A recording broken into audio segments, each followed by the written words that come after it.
weekly Bhakti Vaibhav class. So last week, of course, last few weeks, we have been discussing about Prthu Maharaj. Especially in the last week, we have seen how Prthu Maharaj concluded his one way is instructions, other way is humble request to all the citizens, requesting everyone to practice bhakti. It is by practicing bhakti, they will do benefit to themselves and they will also do benefit to the king. So instead of telling that they will do benefit to themselves, he said, if all of you practice bhakti, then only there is some hope that I will perfect my life. At least for my sake, all of you, I request to practice bhakti. Something like that. To that effect, Prthu Maharaj is requesting each and every citizen.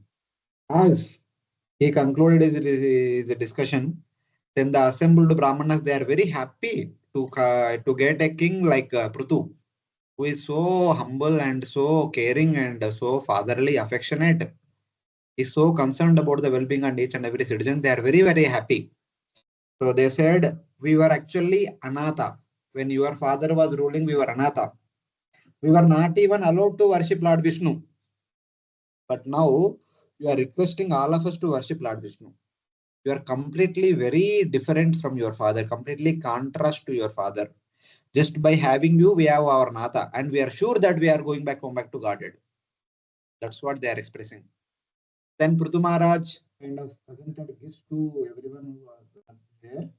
As they were about to depart, then suddenly from the sky, some stars were coming down. Brightly shining stars were coming down. No one could recognize what's happening. But when they came close by, then looking at the effulgent personalities, four boys, Prthu and others understood that these are the same four celestial sages, the elder brothers of Lord Shiva. So then they got up as if their life has come back returned, and then they received four Kumaras, so made them sit on the asan, washed their feet, worshipped them, put that foot wash water upon the heads of each and everyone. So they were so happy, so happy. Then Prthu Maharaj, being the leader of all the assembly, he is welcoming them. He is going to express his gratitude that somehow they have come all the way here. It is very rare to have darshan of four Kumaras. So like that, he will speak first few verses. Then he will also make some inquiries. What is the ultimate perfection of life and how to attain that? So then they talk about the process of attaining the ultimate perfection of life in this entire chapter. So that we are going to discuss today. So let's begin with text number 7. Pruturuvacha.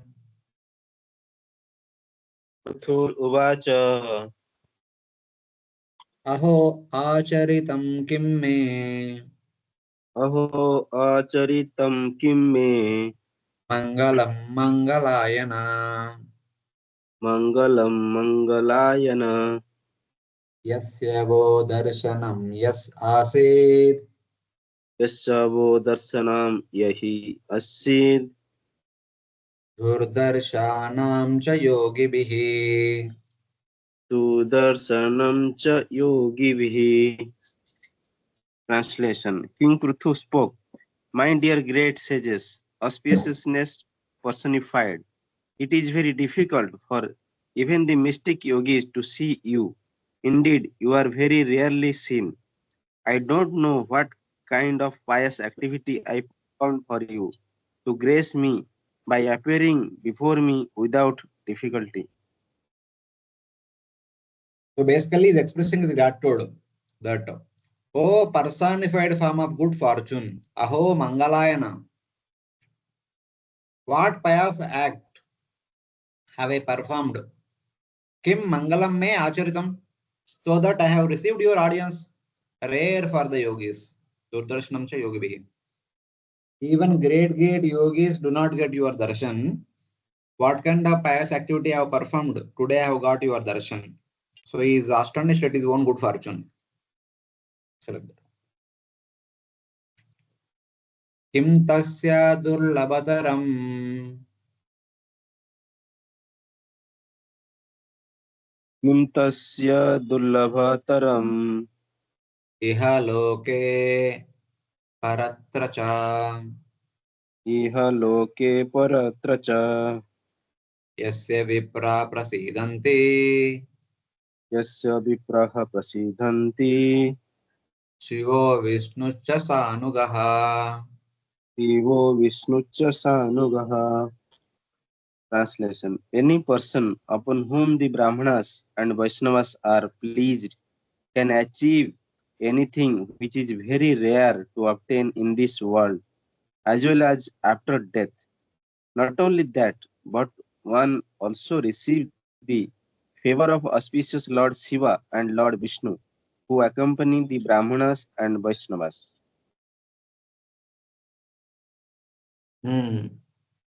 They are saying, he is saying that what cannot be achieved in the world and in the next life by a person who gains the grace of the Brahmanas, Lord Shiva and Lord Vishnu, along with their followers.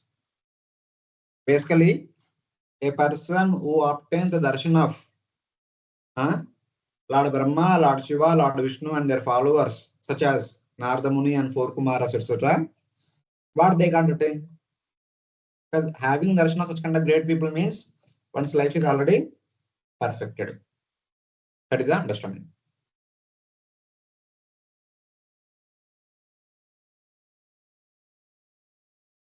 Now he says, Naiva lakshayate loko नैव लक्ष्यते लोको lokan paryatatopi yan लोकान् पर्यटतोऽप्यान्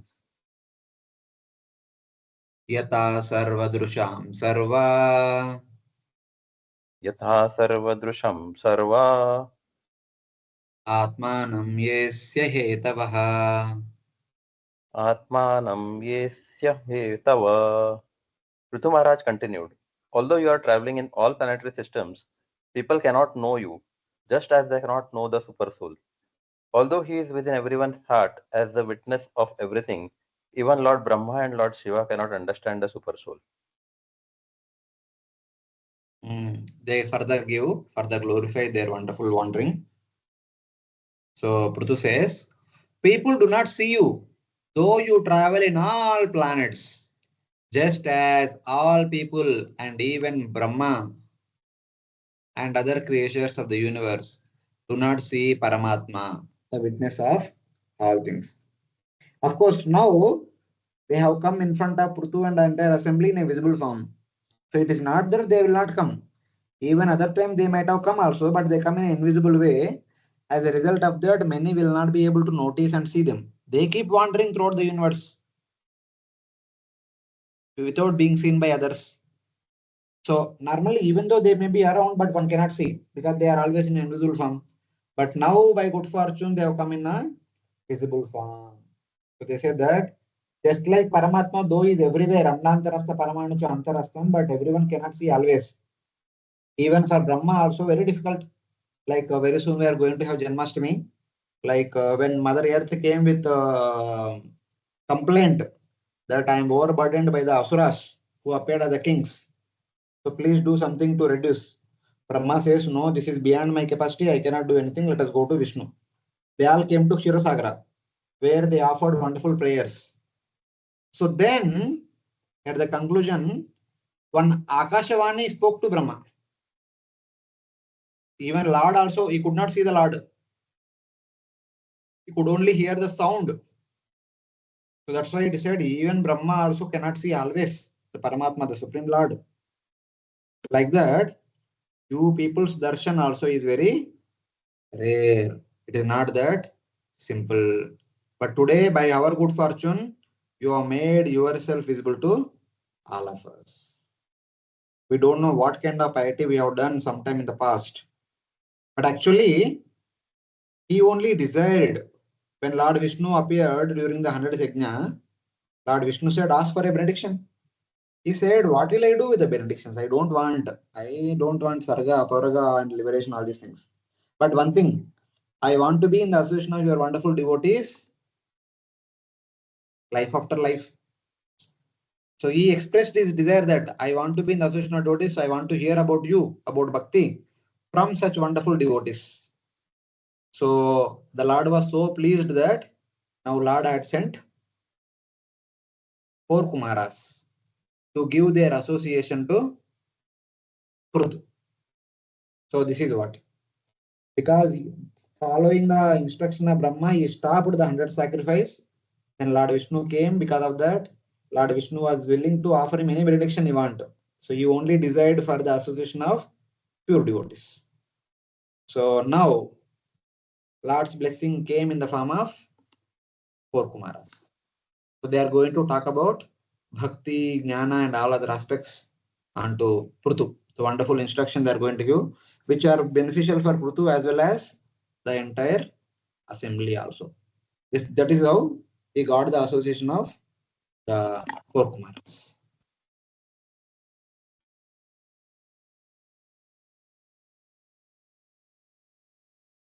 The verse describe the difficulty in meeting the Kumaras.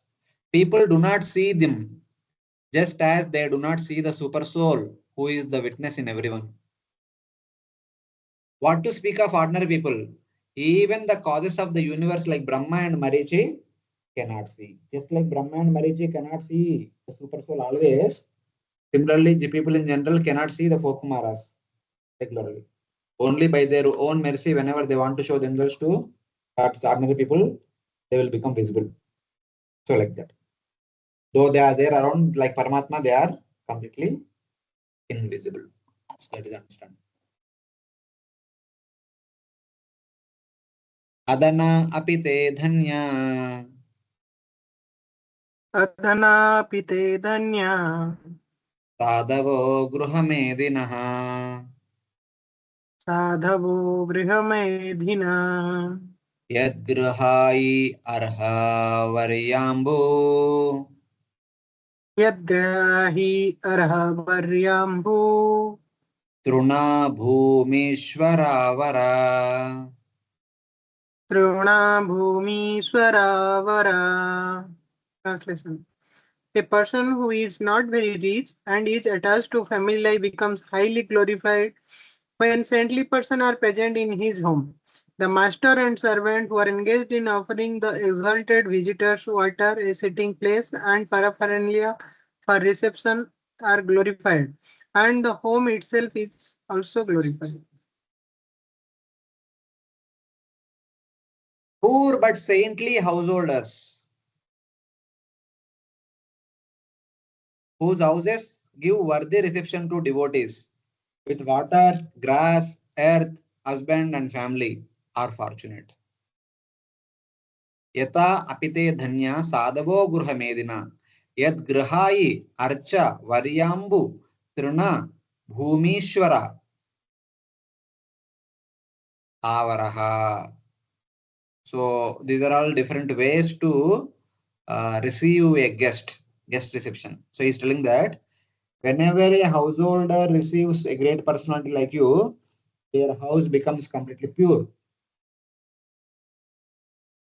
Poor but saintly householders, in spite of being poor, when the saintly householders receive a great devotee like you, at least if they receive a great devotee like you by offering water, grass, a sitting place, and engaging oneself and one's family members in their service, are the most fortunate people.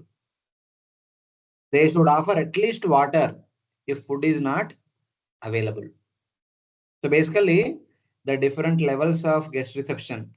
So one who possesses everything can offer everything, whatever best possible. But if they are poor, adana api, if they don't have any dana, then what best they can offer? First of all, they should offer at least water if food is not available. If they can't feed them, at least offer water. If water is not available, they should offer grass mat to sit, kusha grass mat to sit on. If that is also not available, they should clean the earth and offer that as a seat. Keep the earth clean and then offer them to sit.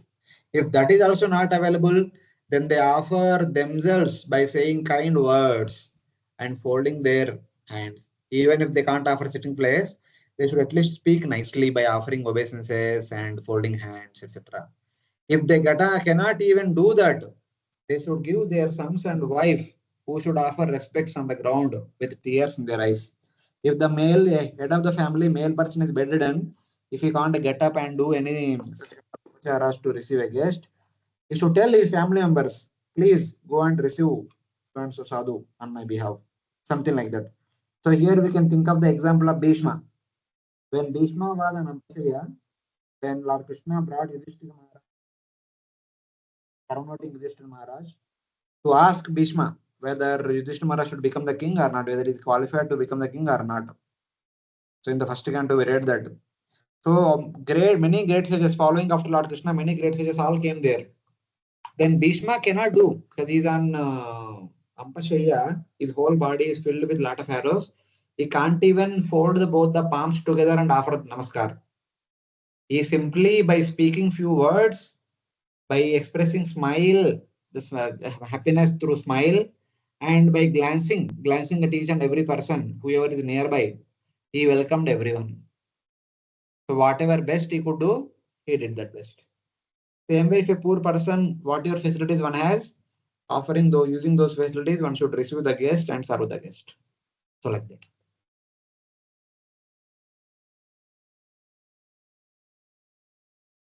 Vyalalaya druma vaitepi. Vyalalayatrum vaitepi Arikta kila sampadaha. arikta kila sampadaha Yadgrahastirtapadiya. yadgrahastirtapadiya Padatirta vivarjita. padatirtha vivarjitaha.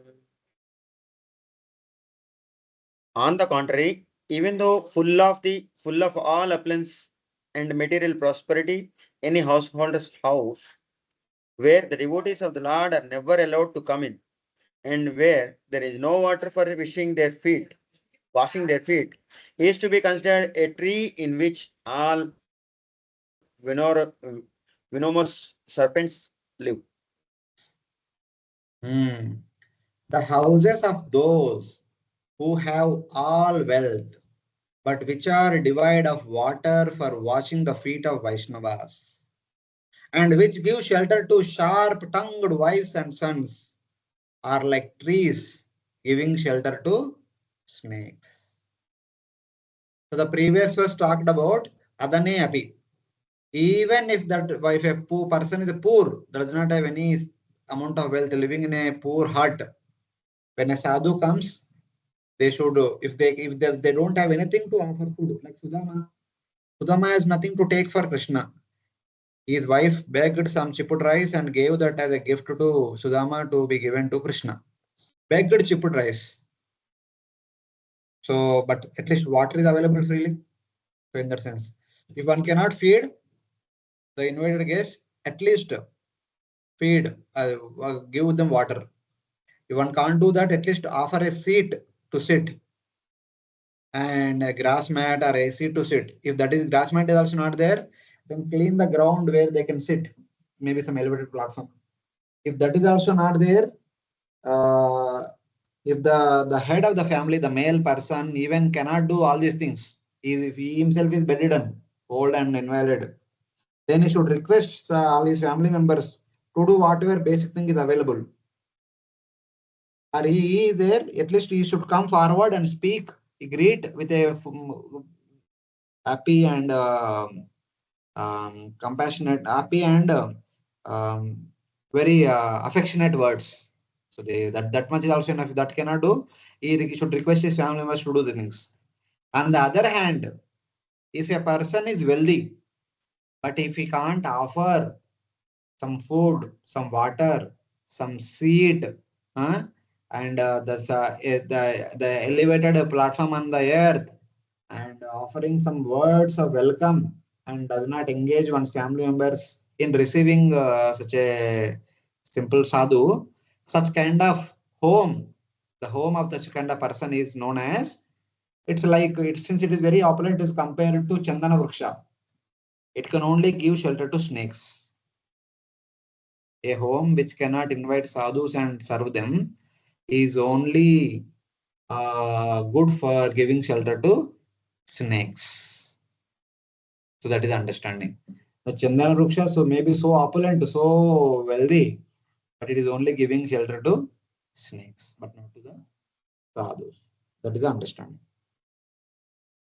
The house of those who have all wealth, but which are devoid of water for washing the feet of Vaishnavas, and which give shelter to the sharp-tongued wives and sons, are like trees giving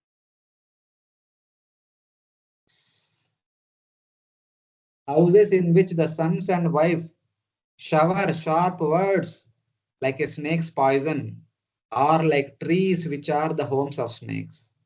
No one out of fear touches even the shadow of such householders. Not only the head, the entire family members also should be welcoming for such sadhu. Even if householder, the head of the family is inviting, but the remaining family members are not happy with that, they are not cooperative, then such a house is considered to be the house, the tree which gives shelter to only snakes, something like that. But in any case, one simple comparison is given. Even though poor, if one welcomes sadhus, is the most powerful person. Even though a person may be wealthy, if one does not welcome, he is the most unfortunate person. It's like that. Though they have abundant wealth, if their houses are devoid of water for washing the feet of Vaishnavas, those houses are like the trees where snakes reside, like Chandana Vriksha. Like Chandana, just like Chandana is so costly, their house also may be so costly, but does not allow any sadhus to enter in. Like that. So, but we are not like that. We welcome you. We are very happy to receive you. Like that is saying. Swagatam vo dvijashreshta. Swagatam vo dvijashreshta. Yadvrutani mumukshavaha. Yadbratani mumuksava. Charanti shraddhaya dhira. Charanti shraddhaya dhira. Bala eva bruhanti cha. Kala eva vrahanti cha. Translation. Maharaj Prthu offered his welcome to the four Kumaras, addressing them as the best of the Brahmanas.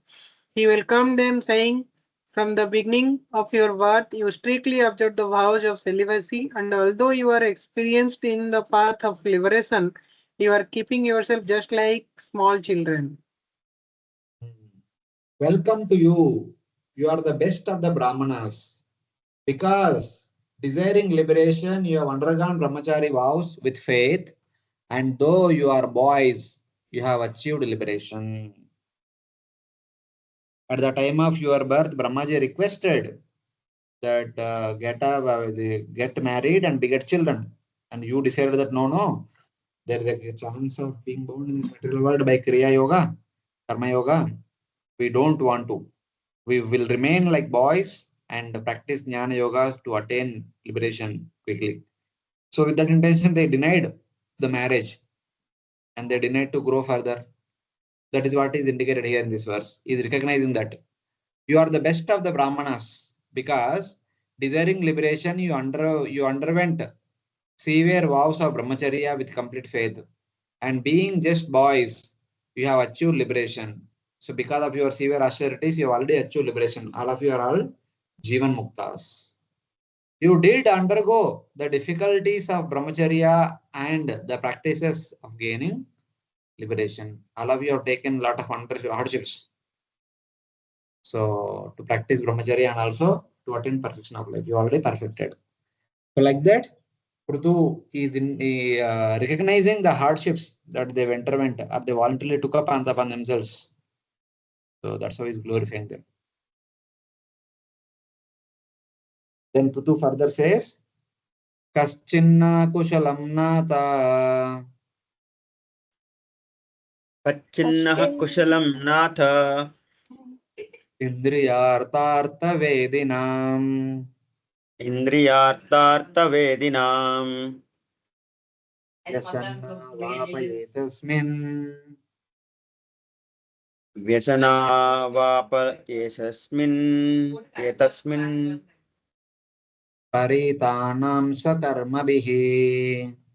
Patitanam swakarmabhihi.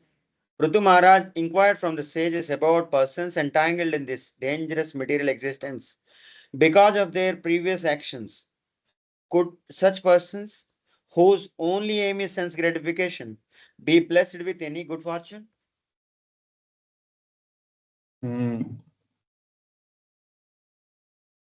See, when somebody comes to our home, what do we say?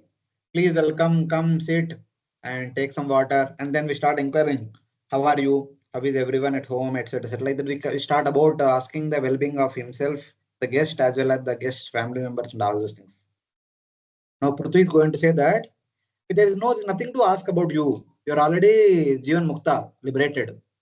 What well-being of a Jivan Mukta one wants to know? You're already liberated. But since you're already liberated, you know the path of liberation, you can help all of us, the conditioned souls, to attain the same liberation. So there is no point in asking your well-being. Instead, we should ask about our well-being. Instead, we should take instructions from you so that we can become like you. So with that intention is asking now. Is there hope for fallen persons like us who only know the goal of sense gratification and who have fallen into samsara, which produces only some suffering? Is telling me and all my subjects somehow or other entered into samsara, which only produces suffering because it is filled with sense gratification. So therefore, I request that, is there any hope for fallen people like us? Is there any means of perfection for all of us? Can you please instruct us? Like that is asking. Is there hope for us? Only know, who only know the goal of happiness of the sense objects, who have fallen into samsara, which give rise to suffering. So he began to ask. So please, all of you are already self-realized, liberated, Jivan Muktas. So we are suffering in the material world, being conditioned to material enjoyment. So please tell, how can we also attain perfection? Please describe the means. So somebody may say, क्या पूछ रहे आप? आदमी आके बैठ गया घर पे. You did not ask about his well-being, whether how is he, how is his travels, how is his health and all. कुछ पूछा नहीं. Directly you are asking that. So please tell me, you are already delivered and how can we be delivered? Directly प्रश्न पूछ रहे. What is this? Like that one may say. Then Prthu Maharaj says, Bhavastu Kushala Prashna. Pavatsu kushala prasna. Atma Rameshu Nesyate. Atma rameshu nesyate. Kushala Kushala Yatra. Kushala kushala yatra. Nasanti Mai Vrittaya. Nashanti mati vrittayaha. Prthu Maharaj continued, my dear sirs, there is no need to ask about your good and bad fortune because you are always absorbed in spiritual bliss. The mental concoction of the auspicious and inauspicious does not exist in you.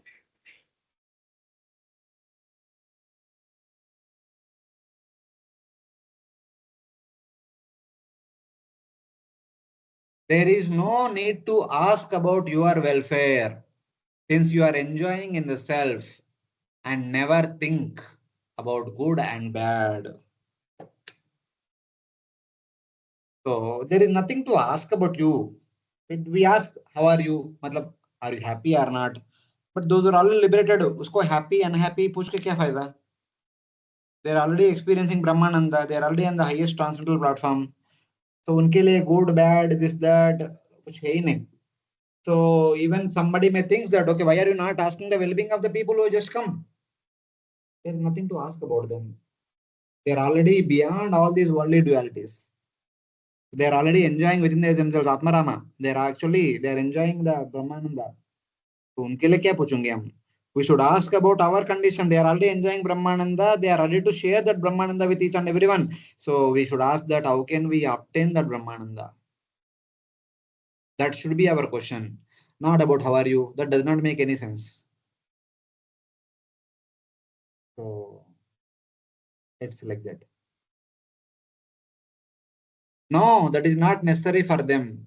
Though one must ask about the welfare of the guest, however, it is improper to ask about your welfare. I'll ask about my own welfare only. Because they're already on the highest transcendental platform. What is the use? What is the point of asking them about their welfare? So, like that. Then he already asked, how can we also attain the same Brahman in the same situation that you are situated in? That he asked. Now he elaborates the same thing. He little bit elaborates in the last two slokas. I have understood that you have come with the purpose of delivering us. Therefore, it is suitable to ask questions about our deliverance. You people do not come just like that. Just to spend some time, you don't come. You are already delivered. You travel all over the universe to deliver other conditioned souls. Janasya Krishna Vimukasya Daivat Adharmashilasya Sudukkitasya Anugrahaya Charanti Nunam Bhutani Bhavyani Janardanasya. The people who belong to Janardanasya, they continuously travel on the surface of the earth in order to deliver the conditioned souls who have turned their face away from Supreme Lord and by performing sinful activities are undergoing through continued suffering. In order to deliver such kind of conditioned souls, the great souls of the Supreme Lord, the great devotees of Supreme Lord, travel on the surface of the earth. So like that.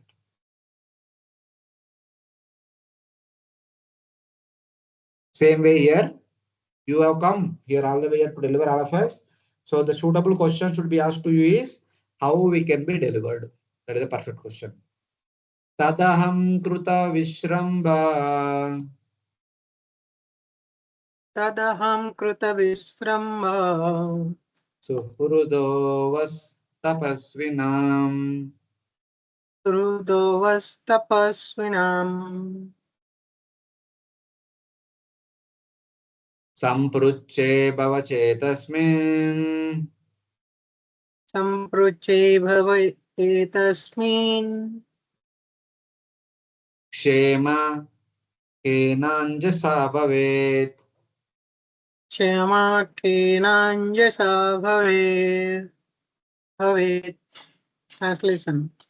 I am completely assured that personalities like you are the only friends for persons who are blazing in the fire of material existence.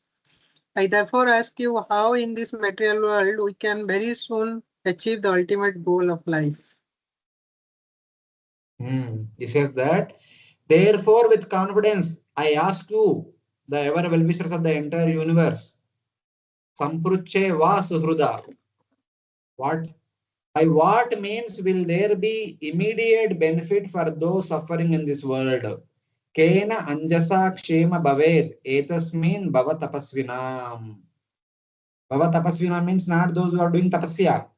Bhava tapasvina means those who are forced to do tapasya by material existence. Because there are tapatraya.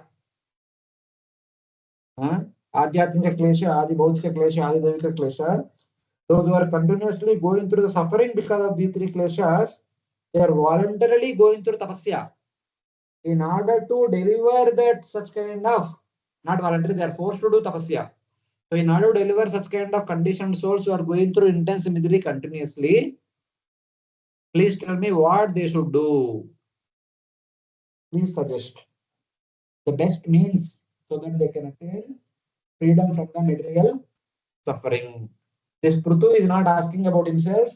Prthu Maharaj is asking about all the citizens who are at that time, not even for those who are at that time.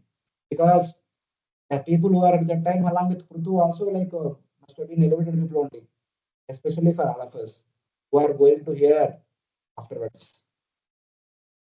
So Prthu is asking for all of us that future the conditions of are going to take birth, how they will be delivered. Please prescribe a bona fide means of the deliverance of a conditioned soul. So this is the common question asked by everyone. Every person in the Bhagavatam is asking the same question. How a conditioned soul should be delivered. Parikshit Maharaj also had the same question. The 6 sages of Naimisharanya also had the same question. And Vidura also had the same question. Sugaya karmani karoti loke nate sukam vanaya duparamam vindeta bhuya tataya dukam idatrikam bhagavan vadinna. For attaining sukha, people are performing activities, but they are neither getting sukha nor removing the old back misery. Instead, they are getting more and more miseries. So please tell me, what is the remedy for this? So like that, Vidura also asked the question. So like that.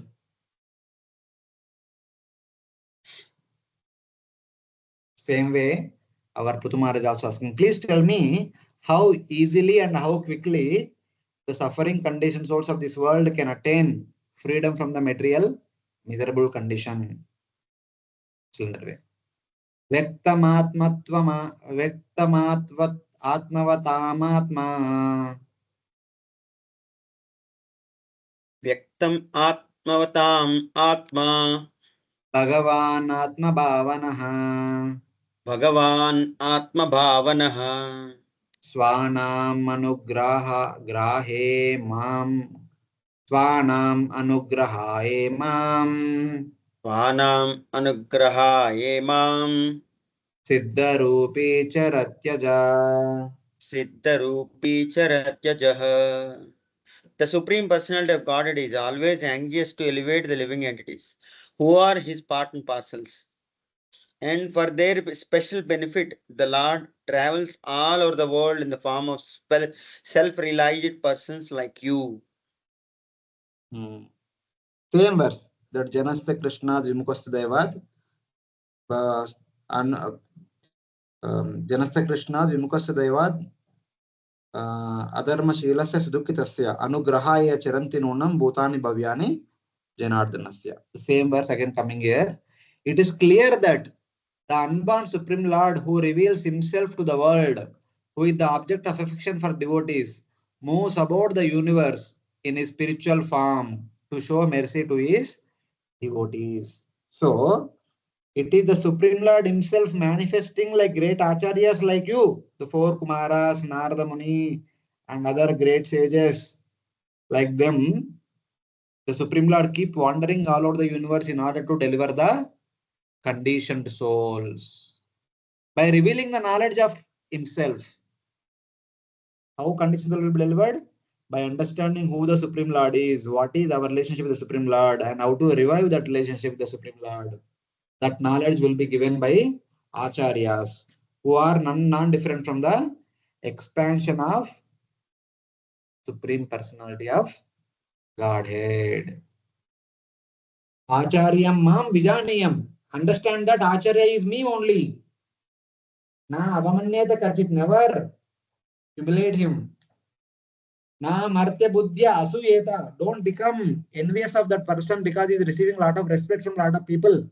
Don't express humanly envy towards such a person because Sarva Deva Mayo Guru. Such a Guru is embodiment of all the Devatas. Is all worshipable. Whatever respect we show to all the Devatas, that respect should be shown to Guru. Because all the Devatas are benefiting us from far distance so that we can attain our perfection. But Guru comes next to us and helps us. Devatas are providing us sunlight, moonlight, rain, wind, so that we can practice bhakti and go back to God. They are all helping us from far distant. But Guru coming to us and helping us, being situated in a close proximity. So Guru is the embodiment of all the Devatas, and Guru is non-different from me, and never ever treat him as one among the human beings and never display humanly envy toward the Guru because he is receiving great respect from so many people. Acharyam Mam Vijaniyam. Treat Guru as me, myself. Acharya Devo Baba. So like that. Then one gonna get the real benefit. I know you to be the Lord. So here Prthu is saying that I see all of you non-different from the Supreme Lord. I know you to be the Lord Narayana, the object of worship. The Lord exists as the object of affection for the devotees, who possesses the Lord as the object of service. He reveals himself through the forms of his wonderful devotees on this earth. So like that. He says that it is the Supreme Lord Vishnu. He personally came in the form of you four Kumaras in order to deliver all of us, in order to show his compassion upon us. So this is how he respects and reveres the four Kumaras. Hare Krishna. Any questions till now? No, No Prabhuji. problem. No, Hare Krishna, Prabhuji. Prabhuji. Hari Bol. Mm-hmm. Prabhuji, today morning in Japa talk, His Grace Radhika Vallabh Prabhu said one verse, Nivritta Tarsher Upagiyamana. So in that verse, Nivritta means he explained Jnanis and Bhaktas can achieve liberation, but Jnanis achieve Sahyajya and Bhaktas achieve remaining four. So in that Jnani section, Jnanis also get spiritual happiness by singing the glories of the Lord. So is it happens, Prabhuji? We discussed this many times, na? See, the four Vaikuntha liberations and Sahyajya Mukti are like today only Sunday. Today His Holiness Bhakti Purushottam Swami Maharaj was giving in the temple Bhagavatam class. Okay? Yes, Prabhuji. And next Saturday, we are going to have Balaram Jayanti, and week after that, we are going to have Janmashtami. A lot of festivals are there. Especially we take example of festival. So where a lot of services are there. So a lot of devotees will come to temple and take part in the services. Some people serve in the deity room like Pujari Seva, cooking Seva, and other backup Seva, very close proximity. They are very closely constituted. Garland Seva, decoration, altar decoration Seva, all these things are there. Garland Seva, etc. They're very closely connected. And some people are serving in the kitchen down below, preparing prasadam. And some people will be decorating the entire temple hall here, there, everywhere. Some people are taking care of the crowd care. Some people taking care of shoe stall. Some people taking care of the serving prasadam. Like that. Some people will be giving class. Some people will be doing kirtan. Some will be dancing. Some will be listening, giving class. Some will be listening to the class. So many things are happening. Directly or indirectly, everyone is taking part in all the activities in connection to Supreme Lord. All these people are like Sarupya, Samipya, Salokya, and Sarishti. These are like Vaikuntha Vasis who are there with the Lord. Yes, Prabhuji. And people like me who are far away, they watch in the YouTube. जो भी वहां पे चल रहा है वो YouTube में हम देखते रहेंगे. That is like Sahyajya Mukti. In Sahyajya Mukti, the yogis will sit and within the core of the heart, they meditate on the pastimes of Supreme Lord. So in that meditation, they glorify Lord's wonderful activities. They glorify the activities of devotees. So like that. Okay, Prabhu. Understood. So this is like Sahyajya Muktas. What they do, they will do only Smaranam. They can't take part in other things. Okay, for them Smaranam, they think that okay, this is the best thing I will do, and we keep doing. They keep remembering the. Sometimes they remember the pastimes of the Lord. Sometimes they also remember the Paramatma. How Paramatma being in Yoga Nidra, doing all the creation, maintenance, and annihilation without being affected by any other things that he also meditated. Sometimes they meditate in Brahman also. So the meditation can include Brahman, Paramatma, Bhagavan, all the aspects. But when it comes to devotees, they are busy doing Kirtan, Shravanam, Kirtanam, and Archanam. The mostly we do these three things. We do hearing or Kirtanam, chanting, or Archanam. All temple services we can include them part of Archanam only. Starting with shoe stall and sweeping and everything, all the way up to dressing. They are all part of Archanam, we can say. So in that way. Thank you, Prabhuji. Okay. Now, 17 to 40, the 4 Kumaras are going to respond. But of the 4 Kumaras, SanatKumara is responding. Yes. Of the 4, one will speak. They take turns. One speaks here, one speaks somewhere else, like the different people will speak in different places. Here, SanatKumara is speaking. Maitreya Uvacha. Maitreya Uvacha. Prutostat Suktam Akarnya. Prtostat Suktama Akarnya. Saram Sushtu Mitam Madhu. Saram Sustu Mitam Madhu. Smayamana iva Pritya. Smayamana iva Pritya. Kumara Pratyuvachaha. Kumaraha Pratyuvachaha. The great sage Maitreya continued. Thus, SanatKumara, the best of the celibates, after hearing the speech of Prthu Maharaj, which was meaningful, appropriate, full of precious words, and very sweet to hear, smiled with full satisfaction and began to speak as follows.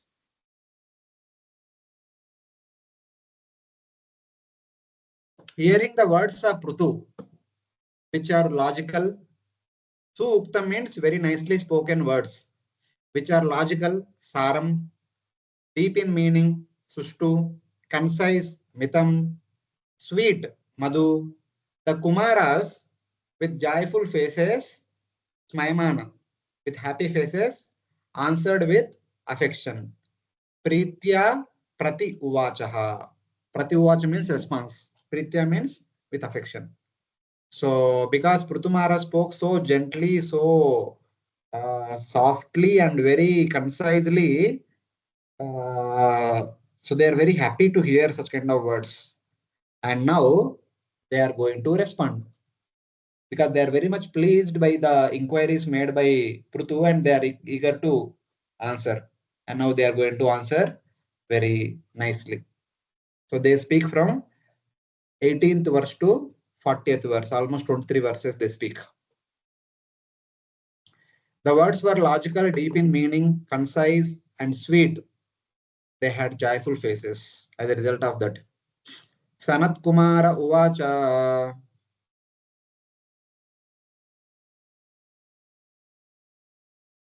SanatKumara Uvacha.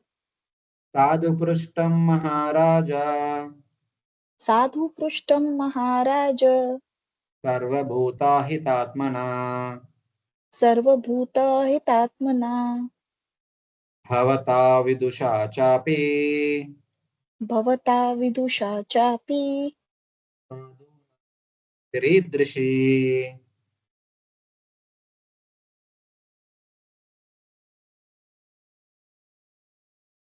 We are not able to hear you, Mataji. Bhavata Vidusha Chapi. Sadhunam Matiridrishi. SanatKumara said, "My dear King Prthu, I am very nicely questioned by you. Such questions are beneficial for all living entities, especially because they are raised by you who are always thinking of good of others. Although you know everything, you ask such questions because that is the behavior of saintly persons. Such intelligence is befitting your position." They are saying that, O King, you who are very learned and who think of the welfare of all beings, Sarvabhuta Hitatmana, have asked well. You Sadhu Prishtam, you asked very nice questions. The minds of devotees are of this nature. Sadhuna Matiridrishi, the sadhus are always of this kind of thinking only. The questions what you asked is beneficial for the entire universe. I think the similar way in the first canto also, when the sages of Naimisharanya asked such kind 6 questions in the first chapter, at the beginning of the second chapter, I think Sutta Goswami similarly says, I think, Munayo sadhu pushtoham bhavadbir lokamangalam yatkrita krishna samprashno enatma suprasidati. So this is how Suta Goswami responded hearing the questions asked by the sages of Naimisharanya. So he said, Munayo sadhu prashtoham. Oh, great sages of Naimisharanya, you have asked the best question. Sadhu prashta, sadhu prashta. Because Bhavadbir Lokamangalam. The answers to all these questions will bring Lokamangala, auspicion to the entire universe. Why? Why the answers to your questions bring auspicion to the entire world? Because Yat Krita Krishna Samprashno, all your questions are related to Lord Krishna. Hearing those questions only, the mind is completely satisfied. Then what to speak of hearing the answers? Yenatma Suprasidati. Hearing the questions only, my mind is completely satisfied. Then answers will go beyond the satisfaction. So like that. So this is how Suta Goswami responded to the questions of Sukadeva, sages of Naimisharanya. Similarly, at the end of the first canto, when Parikshit Maharaj asked a couple of questions, very first verse, which Sukadeva Goswami spoke at the beginning of the second canto, he also glorified the question asked by Parikshit Maharaj. Variya neshate prashna kruto loko hitam rupa. Oh, your prashna is the best question. Varyan. Varyan means Varya, the best. Varishta Vaishnava Visena. Varya neshate prashna. Among all the questions that can be asked, your question is the best question. Why? Kurto loka hitam rupa. The answer to your question will award loka hita. Not only for you, it will award the ultimate benefit for each and everyone. Why? Atmavi sammatam prusha, shotavyadishu yappara. Atmavi sammatam pumsha. All Tattva Jnanis, all Atma Rama sages, all Mahabhagavatas will appreciate this question. Atmavi sammatam pumsha. They all accept this. Whatever I am saying is not only my flattery, but every great sage will say, your question is meant for the Lokahita. Shrotavyadishu yappara. The answer to this question is the best thing that should be heard. One may have so many things to hear in this world. Shrotavyadishu yappara. The best thing that one should be hearing constantly is the answer to your question. So like that, here Sukadeva Goswami glorifies Parikshit Maharaj at the beginning of the second canto.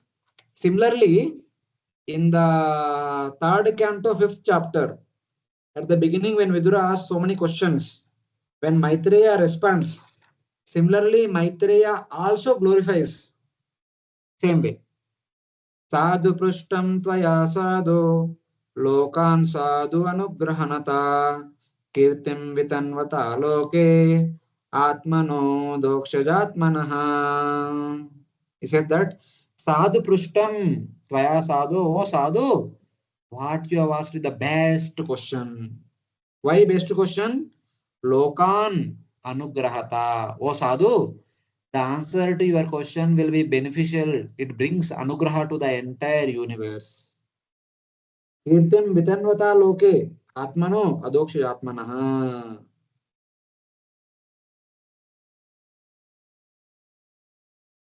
See, by such a simple inquiry, you are spreading your fame throughout the entire universe.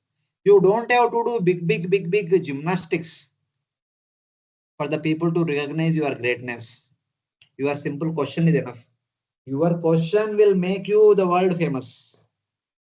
Because the answer to your question will deliver each and every conditioned soul of this world.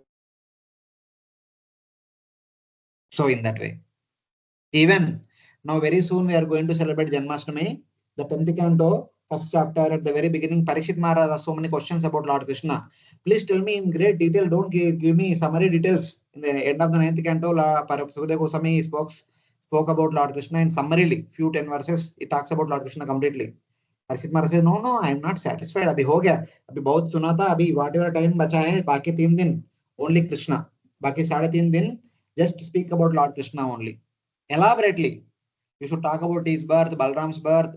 You should talk about their growth, upbringing, whatever he did in Gokul, Mahavan, Vrindavan, Nandagaon, Madura, Dwaraka, how many people he married, how many children he had, how many fights he performed, how many battles he fought, how many asuras he killed, and how many other sweet pastimes he performed, how many devotees he met, everything in great detail about Krishna and about Balaram, about all the other Yadavas. Speak in detail. Nothing else. Enough. 3.5 days I have heard about all other pastimes. Remaining 3.5 days only Krishna Katha. Speak in detail. So when Parikshit Maharaj said with lot of eagerness that speak only Krishna Katha and elaborately, then Sukadeva Goswami says, Vasudeva Katha Prashna Purushantin Punatihi Vaktaram Pruchakam Shrotrim. Then he says, basically the fourth one I'm not remembering. Vasudeva Katha Prashna Purushantin Punatihi. So the questions what you have asked, they are in relation to Lord Vasudeva. They will purify the 3 category of people. Who are the 3 category of people? Pruchakam, those who ask questions. My dear Parikshit, you. Vaktaram, the speaker, I. And Shrotrim, all hearers.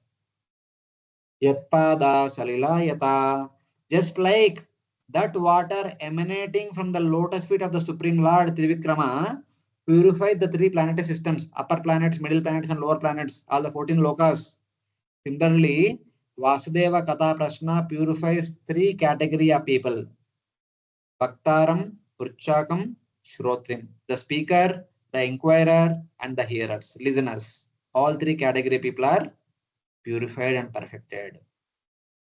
So this is the glory of questions and this is the glory of answers. And this is the glory of those who are asking questions and this is the glory of those who are giving the answers. This concept we can see throughout the Bhagavatam always. So it is like that. The minds of the devotees are of this nature only. Sadhuna Matri Drishi. The great devotees always think about the welfare of the entire universe, well-being of the conditioned souls, how these conditioned souls can be liberated from the suffering, miserable existence. They always think about this. That is their thought process always. So it is not astonishing that why are you asking such kind of question? No, it is expected from you. You always think about the well-being of everyone. Those kind of questions are very natural for you. We are not at all astonished. But your question is meant for the well-being of the entire humanity. Sarva Bhuta Hita Atmana. So like that. They glorified the question. They glorified the questioner. Now they speak the answer. Sangama kalu sadhunam. Sangamah khalu sadhunam. Ubhayesham cha sammata. Ubhayesham cha sammatah. Yes, sambhashana samprashna. Yat sambhashana samprashna. Sarvesham vitanotisam. Sarvesham vitanotisam. When there is a congregation of devotees, their discussions, questions and answers become conclusive to both the speaker and the audience. Thus, such a meeting is beneficial for everyone's real happiness.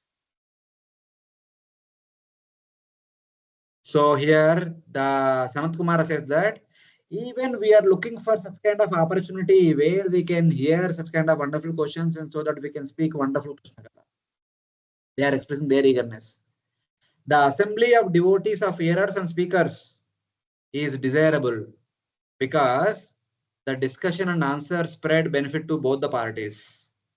Even we are also anchoring, very eagerly looking for such kind of association where there the wonderful questions are being asked, wonderful answers are being given, because that will benefit both the speaker, hearer, and also listeners. So Prthu is speaking, Kumaras are speaking, and all the audience are listening. All 3 category of people will be benefited. O King, just as you desire our association, we desire your association. The association of 2 parties of men meeting together is desirable always. It spreads benefit to all, the hearer and the speaker, and also the listeners. All 3 category of people will get benefit. Even there is a fourth category also. At that time, when this pastime is happening, Prthu Maharaj is asking question, Kumaras are speaking answer, and assembly is hearing. And today all of us are reading. The future readers also we can add. The inquirer, the speaker, the listeners, and the future readers. All the four parties will get benefit by such kind of gathering. So here you can see Vasudeva Kada Prashna Purusham Stin Purnatihi Paktaram Pruchakam Shrotin Tatpada Salilam Yata. Just now we discussed. So this is the same translation. So Krishna Katha, questions and answers related to Lord Krishna, will deliver three category of people: the speaker, the preacher, inquirer, and the people in general who listen. And if their conversation is recorded, all the people who read it in the future. Because Sukadeva Goswami, Parishit Maharaj, Suta Goswami, Naimisharana Rishis, Vidura, Maitreya, their discussions are recorded then. That's why we are able to read today. So all of us also gets same benefit. What benefit they got? So in that way. So such kind of discussions are awarding everlasting benefits for the rest of eternity.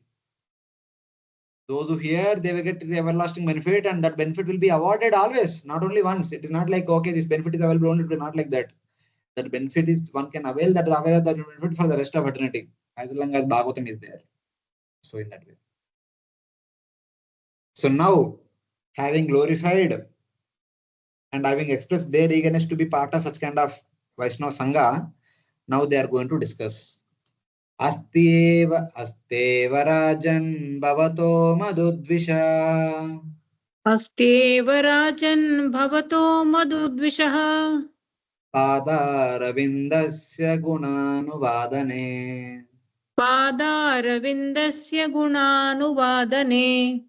रतिर्दुरापा विदुनोति नैष्टिकी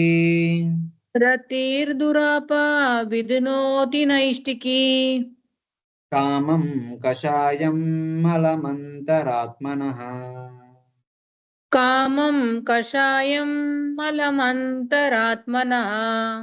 Translation. SanatKumara continued, My dear king, you already have an inclination to glorify the lotus feet of the Supreme Personality of Godhead. Such attachment is very difficult to achieve, but when one has attained such unflinching faith in the Lord, it automatically cleanses lusty desires from the core of the heart. Now, starting from verse number 22 to verse number 36, a huge section is going to talk about Jnana-misra-bhakti. How devotees with the temperament of Jnana should practice bhakti. So, basically bhakti only, but those who have some temperament of Jnana, because the four Kumaras have the temperament of Jnana. So now they speak from 20th verse to 36th verse, almost 16-17 verses they speak about. They are primarily devotees only, but they also have some Jnana. Jnana means analytical study of this material nature.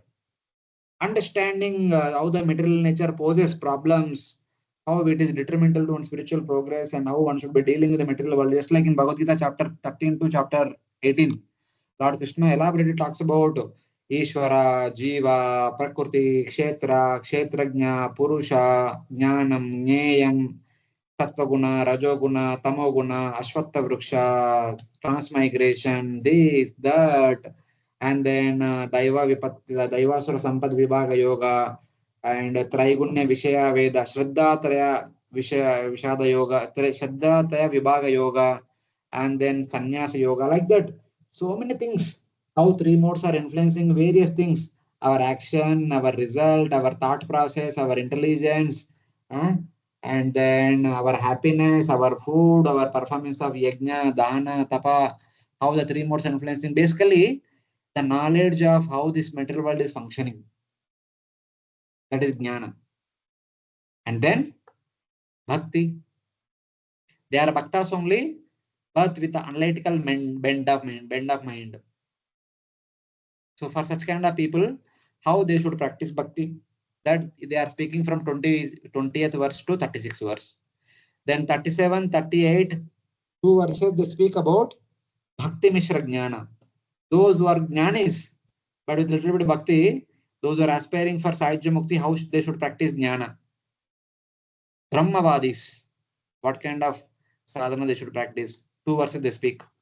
And the last 2 verses, अभी हो बहुत ज्ञान हो गया, शुरू से अभी तक ज्ञान ज्ञान बोल दिया, अभी थोड़ा केवल भक्ति बोलेंगे.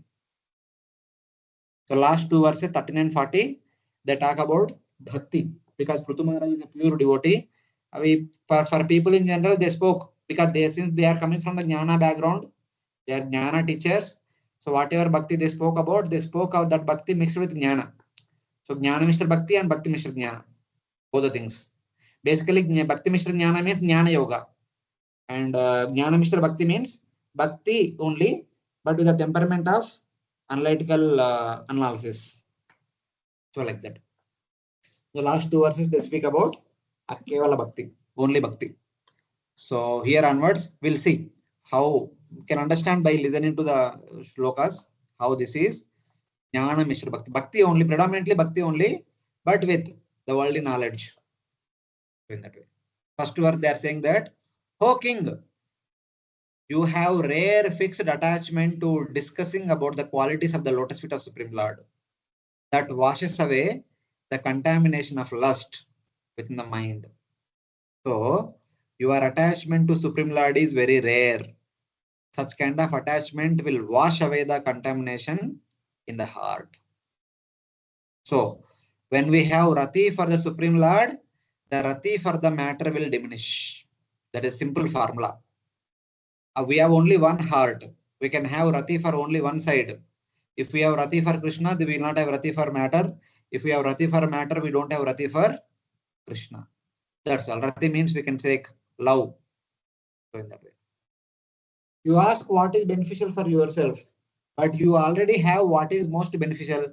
Fixed attachment to Supreme Lord. Lust is like a mineral dye, which cannot be removed. Nowadays, people whoever has white hair, they put dye.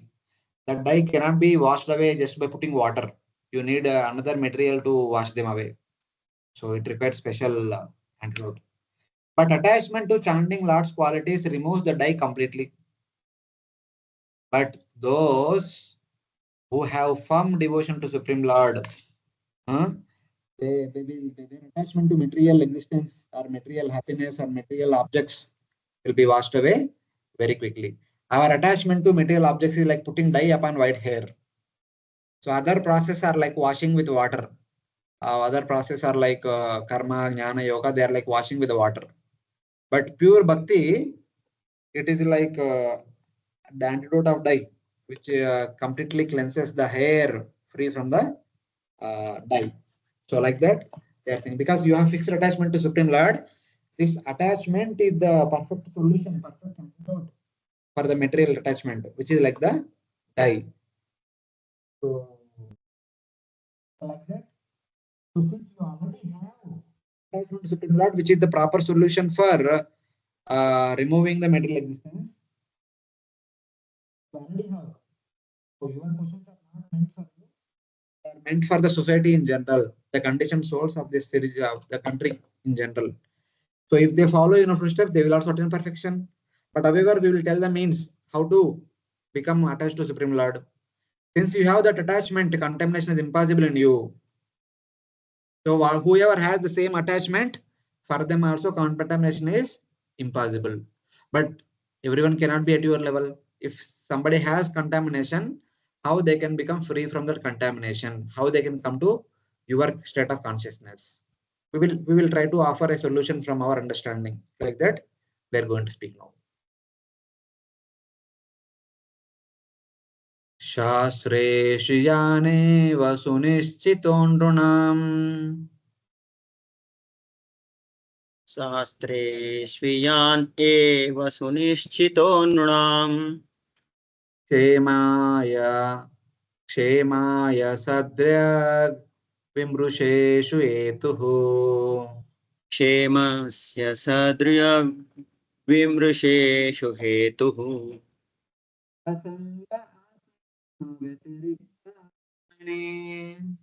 Asanga atma vyatirikta atmani.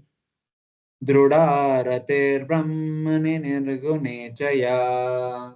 Druಢaratir brahmani nirgune chaya. Everyone in human society, it has been conclusively decided in the scriptures after due consideration that the ultimate goal for the welfare of human society is detachment from the bodily concept of life and increased and steadfast attachment for the Supreme Lord, who is transcendental beyond the modes of material nature.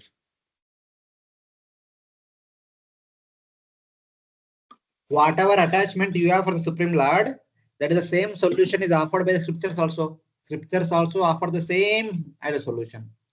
It is determined in the scriptures through thorough deliberation that the only cause of benefit for human being is detachment from the body and attachment to the Supreme Lord, who has no material qualities. Atma Vyatirikta Asanga, detachment from the body. What is not Atma? Try to detach from that. And Brahmani Atmani Drudarati. Have Drudarati, strong attachment for Brahmani Atma, not individual soul, but Brahmani Atma. Brahmani Atma means Parabrahma, the Supreme Soul. Have intense attachment to Supreme Soul and don't have any attachment to something which is not Atma. So this is what they are saying. Even second canto Sukadeva Goswami also says something similar. Eta nirvidyamana michyata makuto bayam yoginam Nrupa nirnitam hareranamanu kirtanam. So what do you mean by attachment to Supreme Lord? Attachment to Supreme Lord means constantly singing the glories of the Supreme Lord. Yoginam Nrupa nirnitam harer nama anukirtanam. Continuously singing the holy names of the Supreme Personality of Godhead is nothing but expressing one's attachment to Supreme Lord. We may say, I love the Lord, but how do you express your love? By chanting Lord's holy name, by describing Lord's wonderful pastimes, by singing Lord's bhajans, and bhajans consisting of Lord's wonderful qualities and activities. That is how one can express one's love for the Supreme Lord. Harer Nama Anukirtanam, continuous chanting of the Lord's holy name. So in that way. Therefore, I must answer your question here. Here the cause of the benefit. Many scriptures have been reviewed so that there can be no opposition to the conclusion. Scriptures not thoroughly examined will be opposed by someone or other. So those who have thoroughly studied the scriptures will come to this conclusion. Those who have not studied the scriptures may oppose this conclusion. So that means if somebody is opposing this conclusion, this point, the essence of the Vedic literature means they have not thoroughly examined the Shastra. Those who thoroughly examine the Shastra, they will agree to this conclusion of Shastra. Just like in the Bhagavad Gita, Lord Krishna says, Vedesha sarver hameva vedyo. The purpose of reading the Vedas is to understand me. So Arjuna says, no, somebody else is saying something else. How can you say that the purpose of reading the Vedas is understanding you? Others are telling that the purpose of reading the Vedas is to go to Swarga. Somebody else is telling the purpose of studying the Vedas is to attain Apavarga, Sahajya Mukti. आप तो आपको समझना बोल रहे. So then Lord Krishna says, Vedanta Krit. Because छोड़ दो बाकी लोगों का. I have written the Vedas. I have written the Vedas with this intention so that one will understand me. Over the Israel, then they also wrote the Vedas. They also wrote other scriptures. According to their scriptures, that is the essence. Sarga and Apavarga. Then Lord says, Veda vidyeva cha aham. Only I know the Vedas. The true import of the Vedas only is known to me, not others. All others are all speculating. They don't know properly. I know the essence of the Vedas. What is the essence? Vedesha Sarver Ahameva Vedyo. By studying all the Vedas, I am to be known. So in that I am to be known, even that point Lord Krishna again tells, what is that?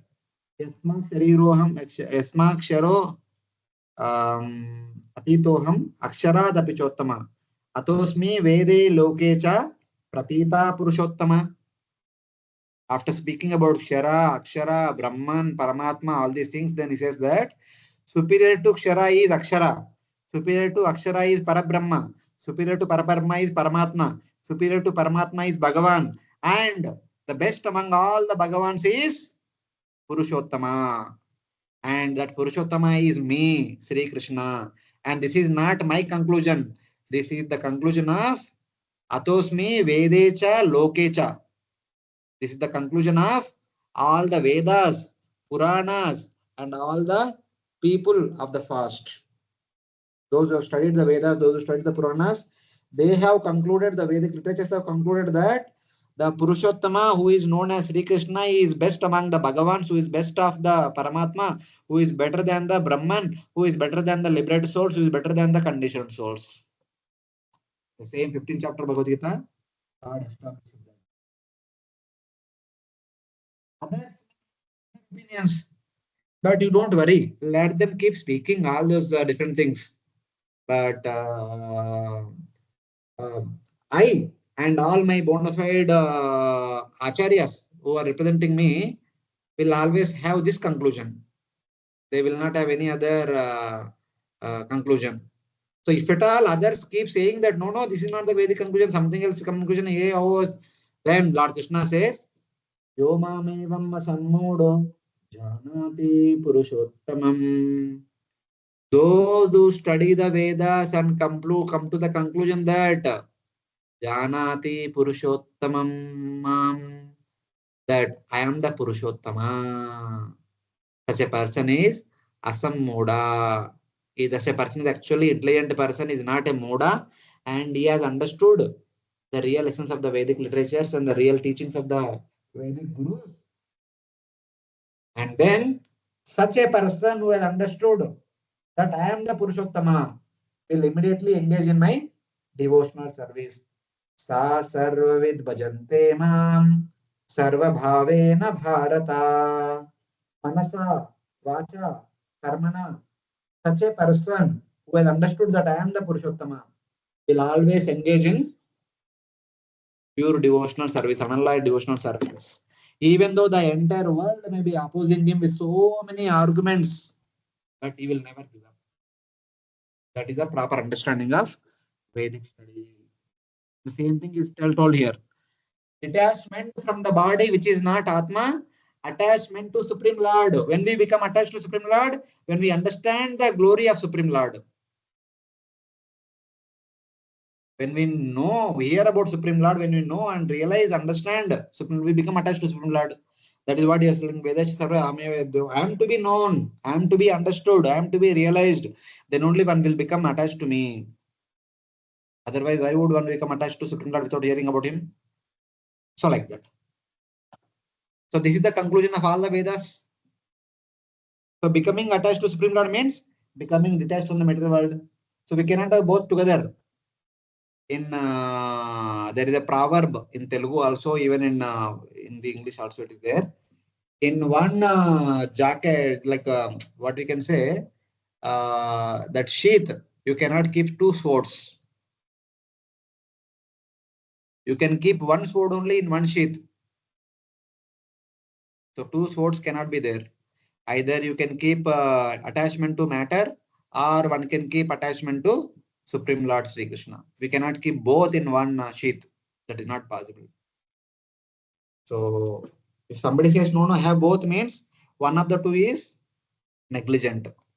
So in that way, Jnana means that the final conclusion has been definitely reached, and one need not again review many scriptures for this purpose.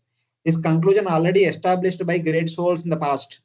Now one no need to redo the entire exercise. Yoginam Rupanirnitam, the yogis are great sages of the past have already established. You don't have to reinvent the wheel. Just follow the result and get the benefit quickly. You don't have to spend so much time analyzing all the reading all the Vedas and start analyzing them. It is already established. It is accepted by all the wonderful acharyas. So just accept it and move on. So like that, he is giving a spoon feeding.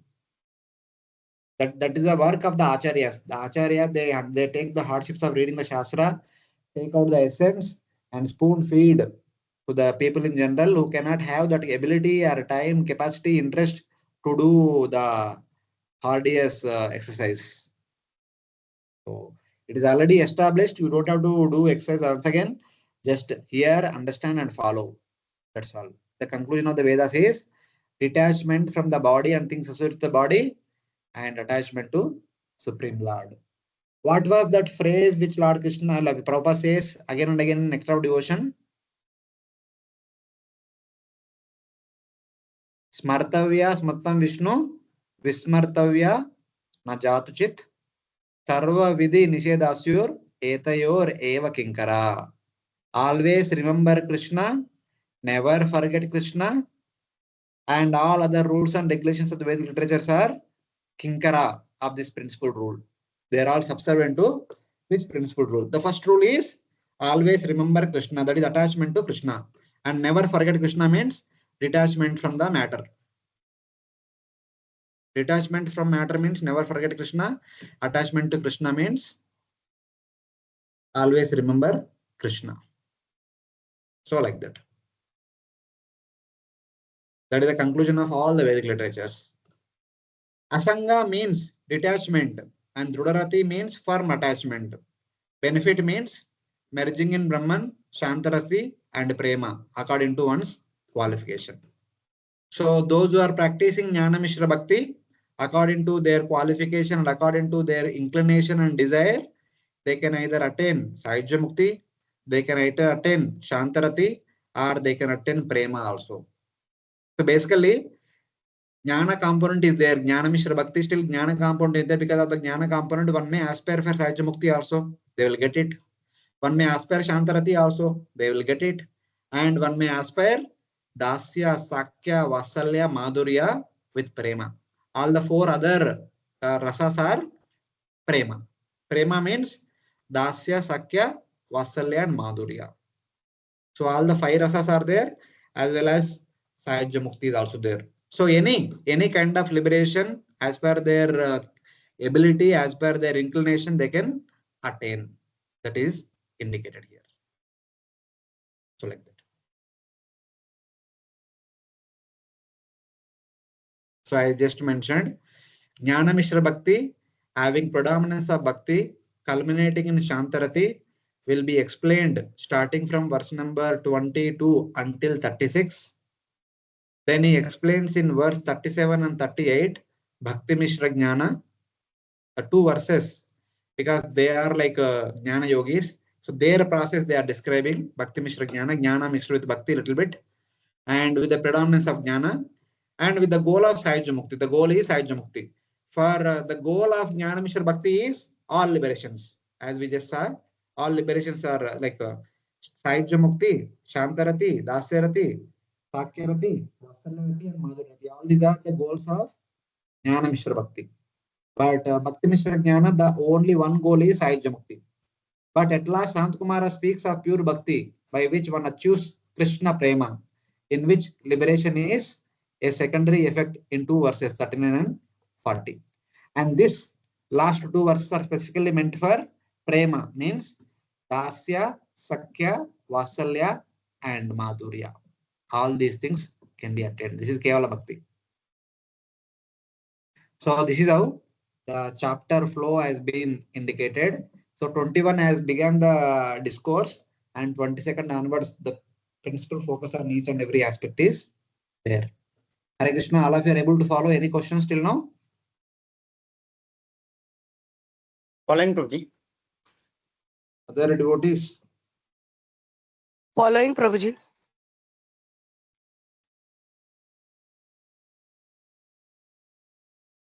Okay. If there are no questions, we'll move on.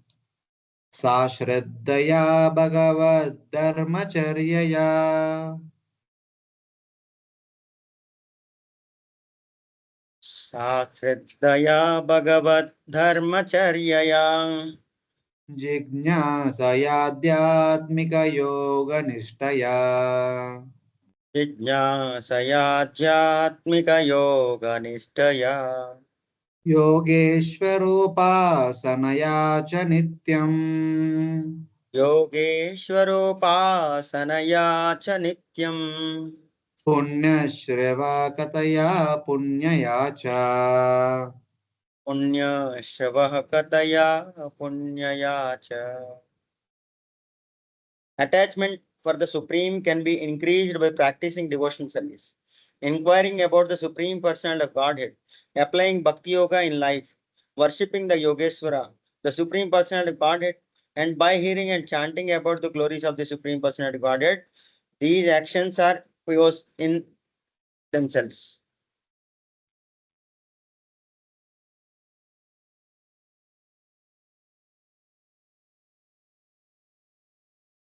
Here they are saying that attachment for the Lord takes place by faith, by being inquisitive about the process of bhakti, by steadiness in Atma Yoga, Adhyatmika Yoga Nishtaya, by worship of great yogis, Yogeshwara Upasanaya, and by pure discussions about the Lord, Punya Shrava Kataya Punyayacha, on a daily basis, Nityam.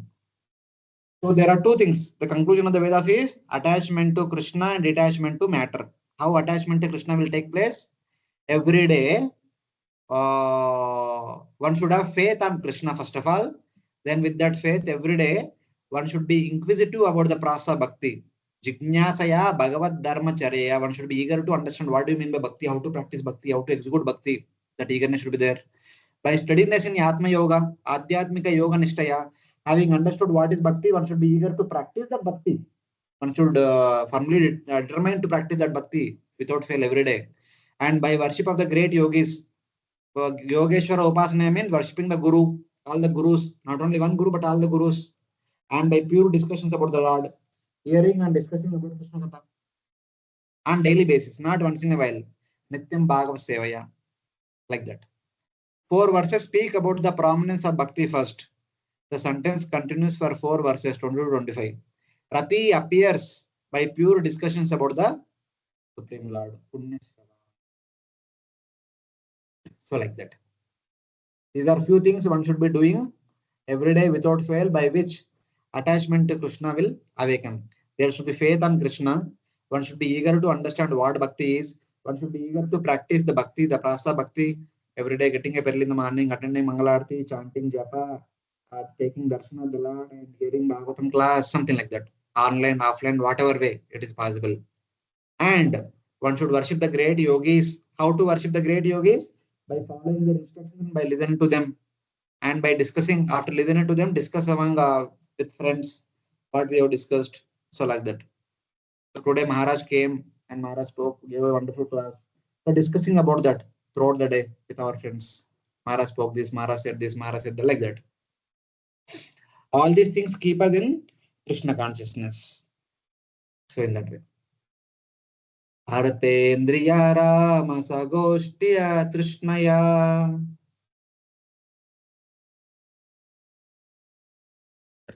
Artendriya Ram Sagoscha Atrisnaya Tasammatanam Apavarigrahena cha Tatsammatanam Aparigrahena ena cha Viviktarucha Paritosha Atmani Viviktaruchya Paritosha Atmani Vina Harer Guna Piyusha Pana Vina Harer Guna Piyusha Panat.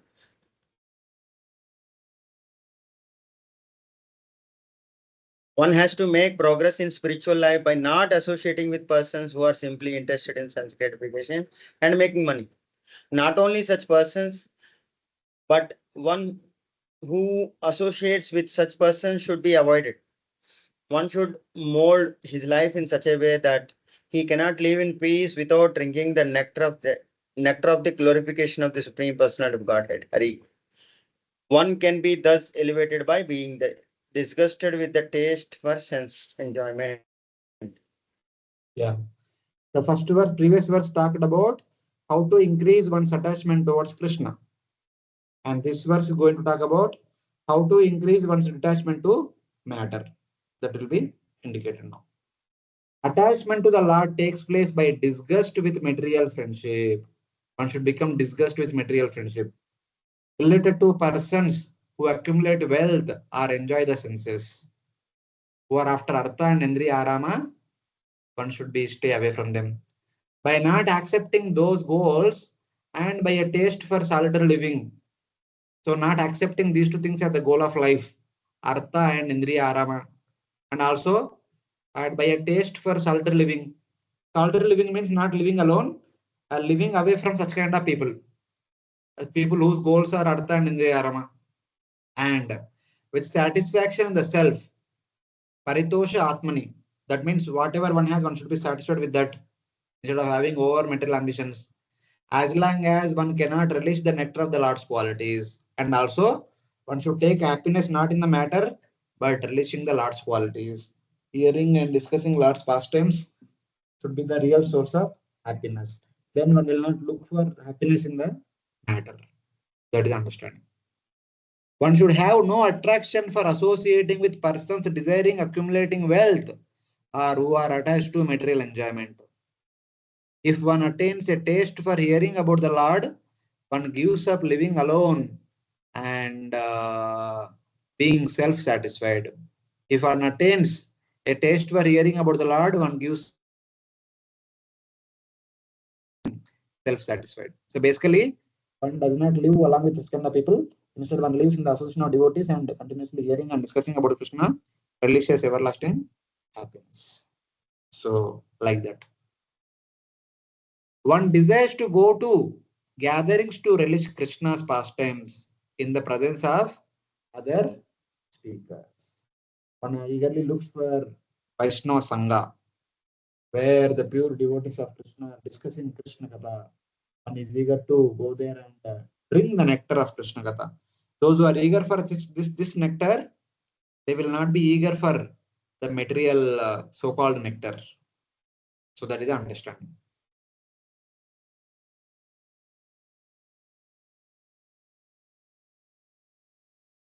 Ahimsaya paramahamsacharyaya.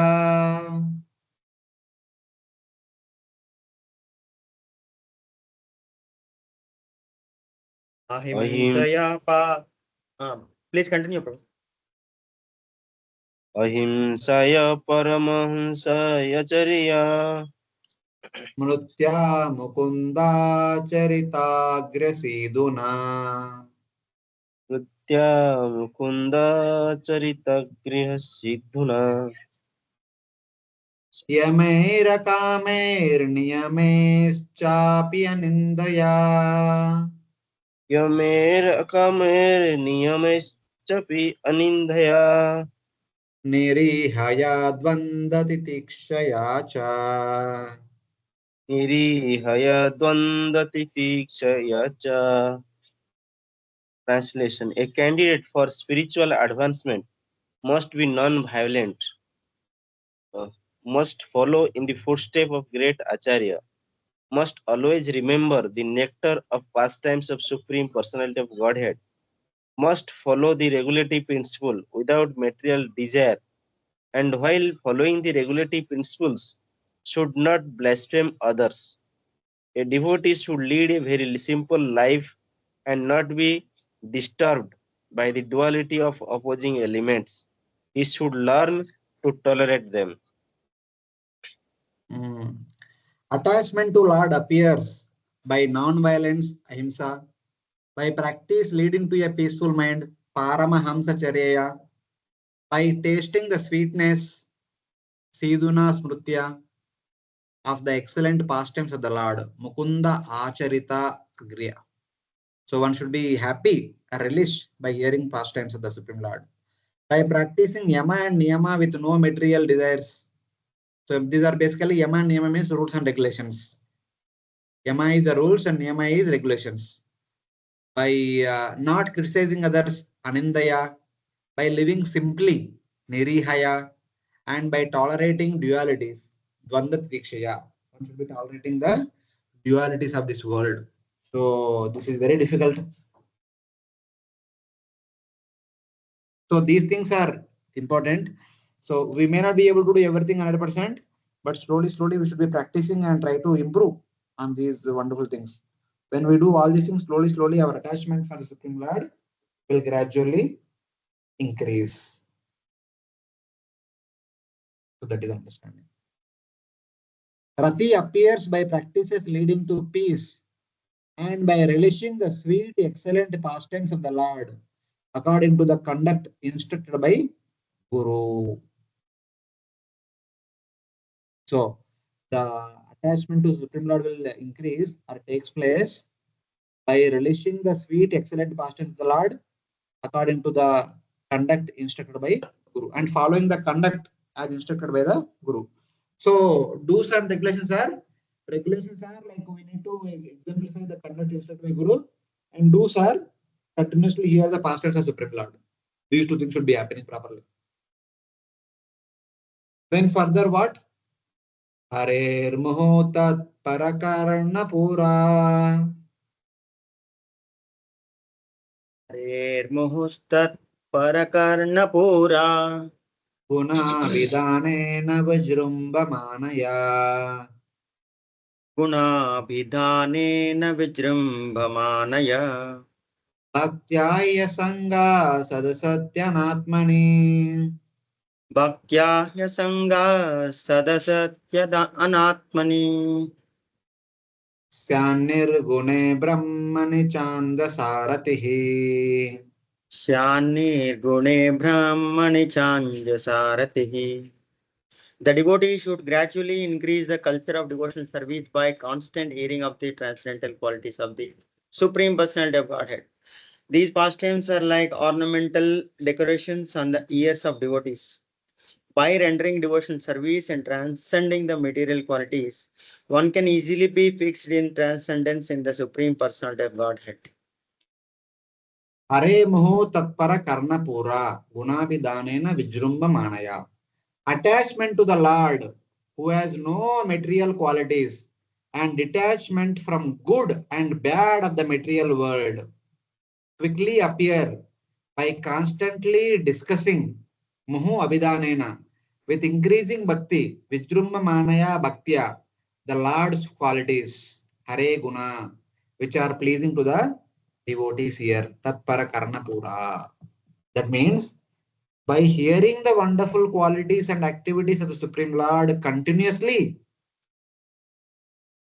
and hearing and discussing continuously, attachment to the Lord and detachment to the matter with good and bad qualities will take place.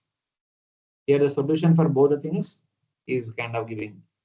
Discussing about the Lord has already been mentioned, but because it is very essential to bhakti, it is again and again mentioned. Discussing and hearing about the Lord is very important. That's why it is mentioned again and again. Tatpara means devotees. Karnapura means the ornament of the ear.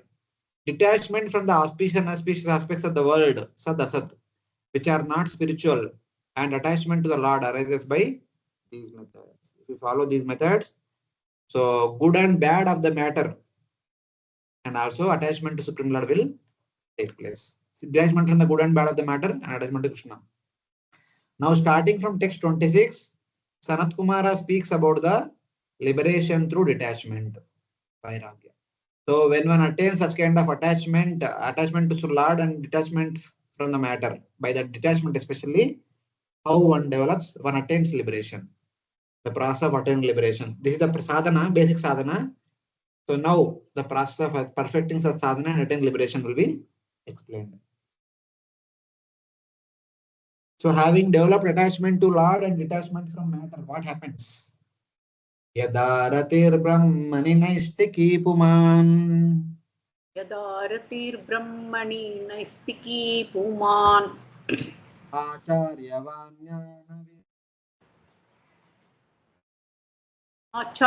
vanyana viragaram hasa दहत्तवीर्यं हृदयं जीवकोशम् दहति अवीर्यं हृदयं जीवकोशं पञ्चात्मकं योनिमिवोत्थितोऽग्नि पञ्चात्मकं योनिम् इवोतितोऽग्निः. Upon becoming fixed in his attachment to the Supreme Personality of Godhead by the grace of spiritual master and by awakening knowledge and detachment, the living entity situated within the heart of the body and covered by the 5 elements burns up his material surroundings exactly as fire arising from wood burns the wood itself.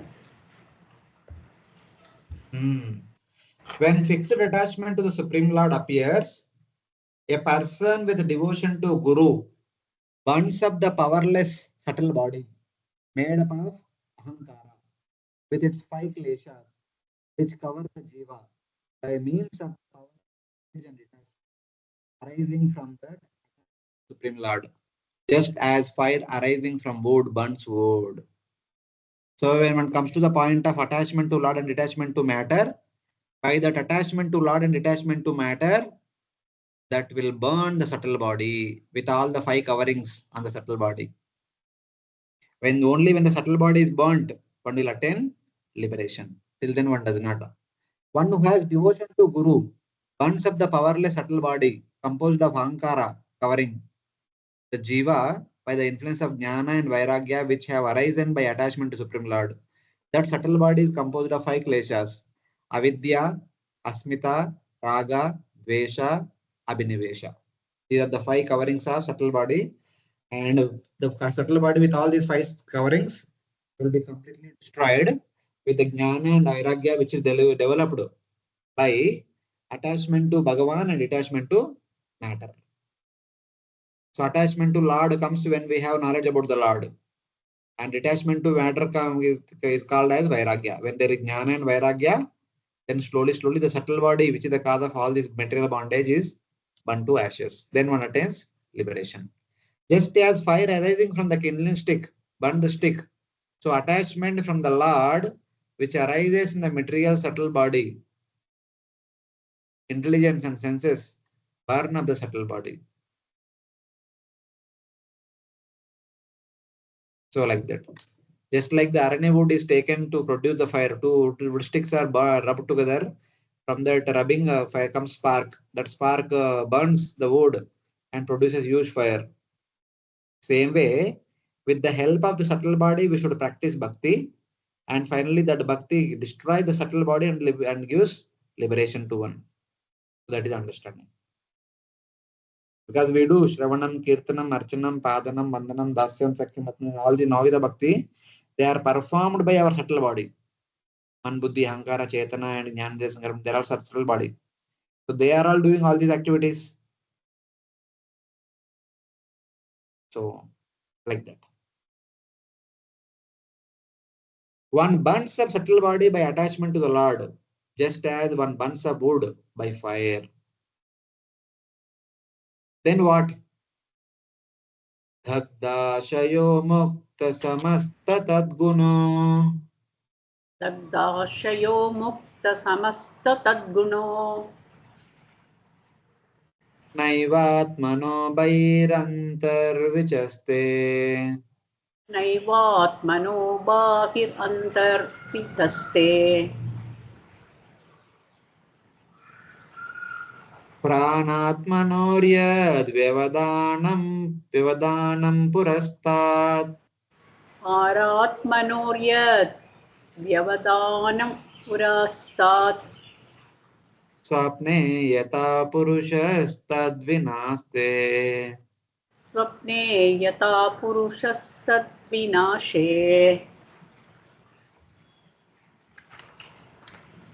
When a person becomes devoid of all material desires and liberated from all material qualities, he transcends distinction between actions executed externally and internally.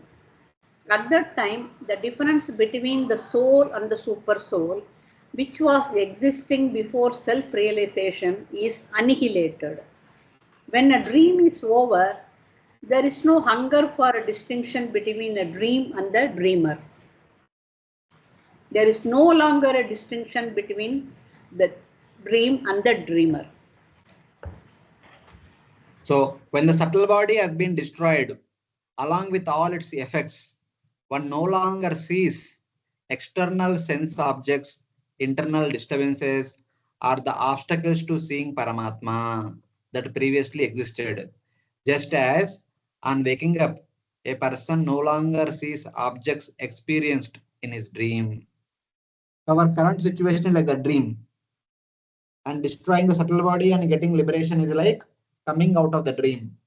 After we coming out of the dream, we may have vague experience of the dream objects, but we are not so much worried about that because we have already come out of the dream. So now you look into the reality. Same way, after liberation, after the subtle body is destroyed, a person starts seeing Paramatma. The previous memories about the body and about the world, that person may be vaguely remembering them, but is not bothered about them.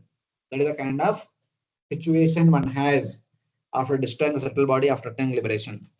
When the subtle body has been destroyed, the person who is freed from all its effects, such as identifying himself as the doer, no longer sees the sense objects for pleasure, for the self or lamentation, illusion, and other internal effects. Now you only sees Atma or Paramatma and is only experiencing Atmananda and Paramatmananda. He does not relate to the material world. That is a condition. He no longer sees the obstacles between the Paramatma and Atma that previously existed. So before liberation, one could not see the Paramatma. There are so many obstacles in between. But now one is happily seeing the Paramatma without any obstacles. In other words, he sees Paramatma with no obstacles, just as one does not what one saw in dream when wakes up from a sleeping condition. So when you wake up, you see the reality. When you don't see the reality, you can't see. Only have to see the dream world. As long as one is in the dream, one only has to see the dream world. One cannot see the real world. The same way, when one is living, one cannot see the Paramatma. Only when one is liberated, one starts seeing the Paramatma always. So like that.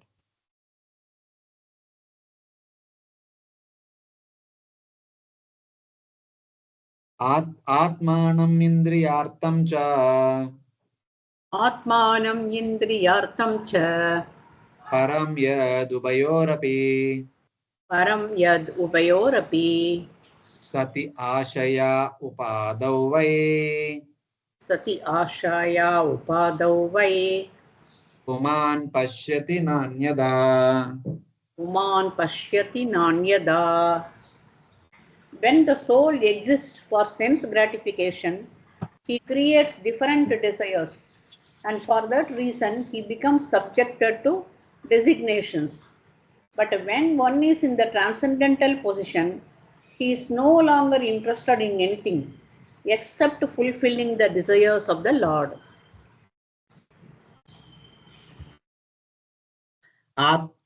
Here he says, when the subtle body covers the jiva, one sees the jiva as an enjoyer. As of now, our situation, the body, and we think that I am the enjoyer. We try to enjoy the objects of enjoyment and the results of these happiness and distress. We think we are the enjoyer, and then we start enjoying, and we enjoy the fruits of that enjoyment also. Happiness and distress. But when the subtle body is absent, one only sees Paramatma. One has nothing, no concepts as enjoyer, enjoyment, and the results. Such kind of things do not exist in the liberated state. The subtle body is an imposition on the jiva. That is the obstacle mentioned in the previous verse. When the subtle body exists, one sees that the subtle body, and when that is absent, one sees Paramatma. When as long as subtle body is there, the subtle body keeps saying, the Ahankara keeps saying that you are the enjoyer, you enjoy, you can enjoy this, you enjoy that. Mind says, you take this, you take that, I want this, you eat this, you do that, go here, there. The Ahankara mind keep dictating, the senses keep dictating that get this, take this, enjoy this, and this, that, like that. But when the subtle body is destroyed, then one will be able to see Paramatma without any interest. That is kind of given explanation. When the subtle body is an abstraction, one sees the jiva covered by the subtle body, and one thinks oneself as the enjoyer, and one starts enjoying the objects of enjoyment, and one experiences happiness or distress arising from that enjoyment. But when the subtle body is absent, when it is destroyed, one only sees Paramatma alone. Continuously, one starts seeing the Paramatma only. So in that way, that is the result of, that is a comparison between conditioned state and liberated state. Now, if further continues, all of you are able to follow what he is telling, what SanatKumara is describing. Initially, 4 verses, he talked about how to develop attachment to Supreme Lord and how to develop detachment to matter. Then, because since they are coming from the Jnana temperament, with the temperament, they say that those who are aspiring for liberation, how they will aspire liberation? What do you mean by liberated state? What kind of experience do they have when in the conditional state? What kind of experience do they have in the liberated state? They are being indicated in these verses. Nimitte sati sarvatra. Nimitte sati sarvatra. Jaladau api purushaha. Jaladau api purushaha. Atmanascha parasyapi. Atmanascha parasyapi. Vidam pashyati nanyada. Vidam pashyati nanyada. Only because of different causes does a person see a difference between himself and others. Just as one sees the reflection of a body appearing differently manifested on water, on oil, or in a mirror. In the presence of substances with different qualities, like water, mirror, or eye, a person sees differences in the bodies of himself and others. This is not so when the subtle body is absent. So when subtle body is absent, when one is liberated, one only sees Paramatma everywhere. Yo pashyati mam sarvatra sarvam cha mai pashyati. One sees Paramatma everywhere and one sees everything in Paramatma. But when one is conditioned, one's drishti will be affected by one situation. One example is given. When we see ourselves in mirror, how do we see ourselves? When we see our image in the water, how do we see? And when we see our own face reflected in the eye of the person standing in front of us, how do we see that? So like that. These are different ways of seeing ourselves. That kind of distinction will take place in the conditioned state. But in the liberated state, one only sees Paramatma everywhere. When the subtle body is present, there is imposition of the qualities of the subtle body and the jiva. The subtle body gives rise to bodies of men, devatas, animals through the influence of karma. Those who do good karma, in the mode of goodness, they get the body of the devatas. Passionate karma, body of the human beings. And ignorant karma, body of the animals. So that obviously it is understood. But this does not take place in the absence of the subtle body. But when the subtle body is not there, there is no good karma, there is no bad karma. First of all, there is no karma only. So there is no rebirth. So one is simply seeing Paramatma always. Example, using different mediums such as water, oil, mirror, or the eye, a person sees himself and others differently corresponding to an average good or poor. So just like by good activities, one gets a Devata's body. By medium activities, one gets a human body. By bad activities, one gets an animal birth. Similarly, so after getting our birth in a particular species, we see ourselves in that particular form. So seeing ourselves as a Devata is like seeing ourselves in the mirror. Seeing ourselves as a man is like seeing ourselves on the surface of the water or eye. And seeing ourselves as an animal is like seeing ourselves on the surface of the oil or water. So water surface and oil surface, the reflection is very weak, very dull. It's not so good. So maybe something like that.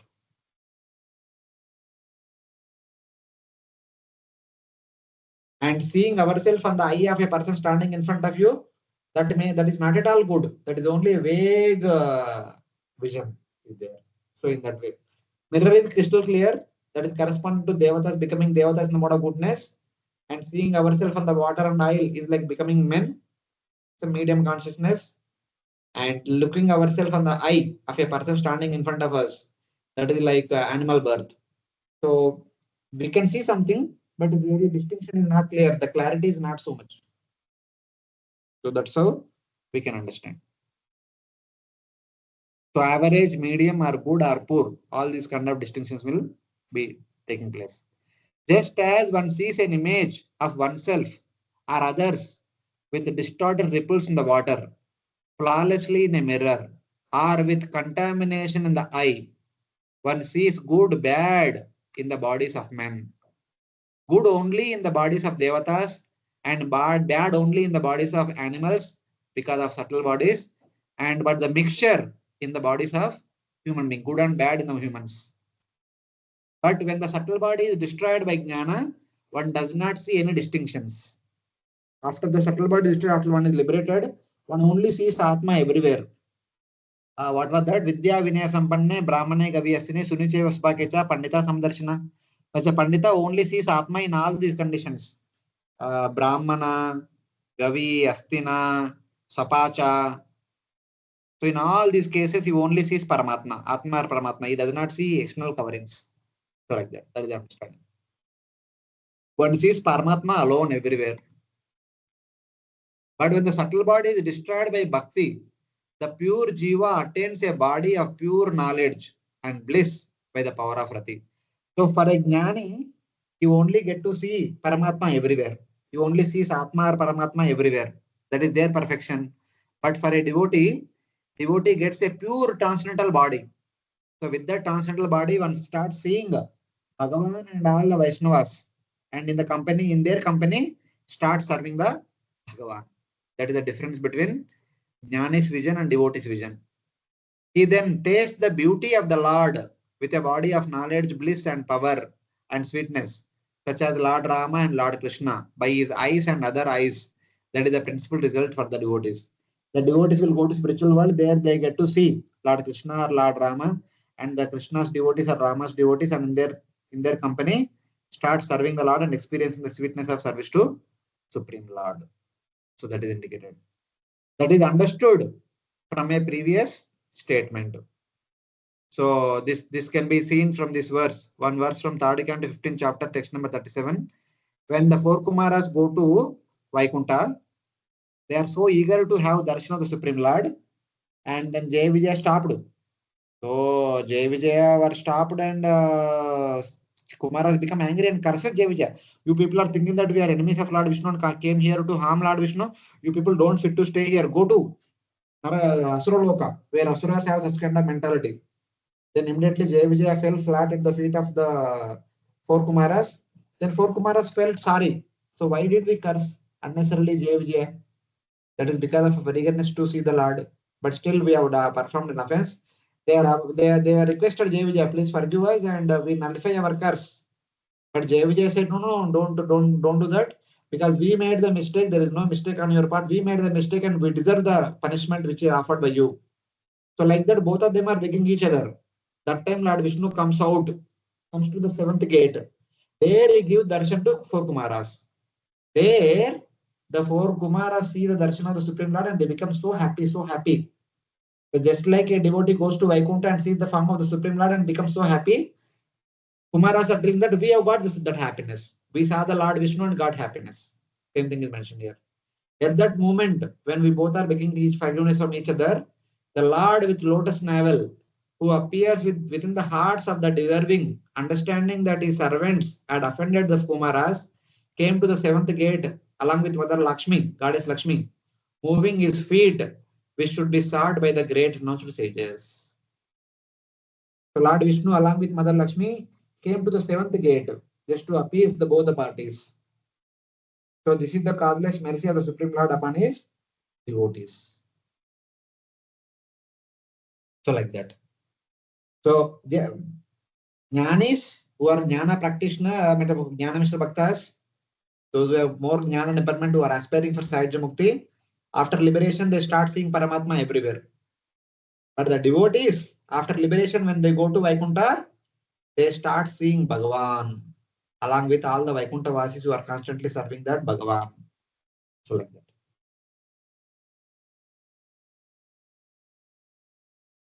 Attachment to things other than Atma is the cause of samsara. That is explained now in 4 verses. Text number 32-33. They will tell that, Jilno they said that if we have attachment to Supreme Lord and detachment from matter, we attain liberation. What kind of liberation? That one is Sahajya Mukti, other one is Vaikuntha Mukti. In Sahajya Mukti, one starts seeing Paramatma everywhere. In Vaikuntha Mukti, one starts seeing Bhagavan and also devotees everywhere. That is clear. But if the attachment to things is still there, then one will continue to remain in the samsara. So that is explained in next 4 verses. 30th verse. Indriyairu vishayak sakter. Indriye vishayarthair Akshiptam shibitam akshpitam dhyayatam mana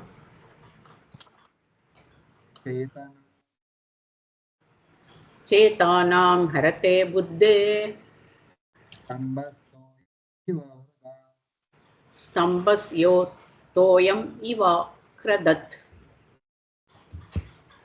When one's mind and senses are attracted to sense objects for enjoyment, the mind becomes agitated. As a result of continually thinking of sense objects, one's real consciousness almost becomes lost, like the water in the lake that is gradually sucked up by the big grass straws on its bank. The mind of a person thinking of sense objects is bewildered by the senses attracted to those objects. Then the mind takes away the discriminating power of the intelligence, just as grass takes away the water from a lake. So same thing. Dhyato vishamja sangaste shubhajaja sanga sanjayate kama kamat krodho vijayate krodhat bhavat sammoha sammohadat prativamsha buddhinasho buddhinachat pranashyati. Same thing. The senses of a man who does not want to think of the sense objects, but controlled by habit, thinks of sense objects even while standing in the forest or a temple, become first attracted by sense objects like sound and touch arising from memories related to sons and wives. For example, a Jnani Bhakta who has taken into Vanaprastha or Sannyas order, gone to forest to perform some tapasya, there also, just by hearing the chirping birds, the sound of the chirping birds and other animals in the forest, he starts remembering the voice of the wife and children and want to come back. So like that. Then the mind becomes bewildered by senses, attracted to sense objects. The bewildered mind then takes away the intelligence. Intelligence is ability to discriminate what is good, what is good. Even when a person comes to temple, instead of looking at the deities, one starts looking at the decorations here, there, etc., and taking photos, selfies. So uske upar hi jate.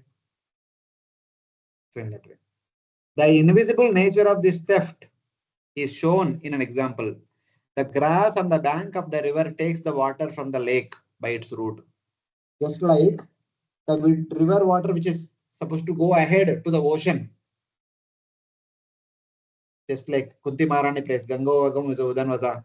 But on both the banks of the ocean, there are so many plants are there, so many trees are there. They will be sucking so much water away, not allowing the water to go to ocean. So like that.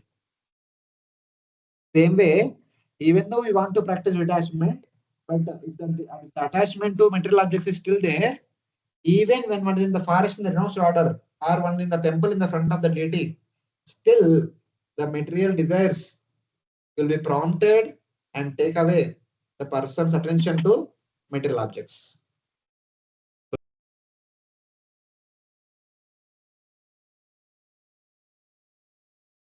So in that way.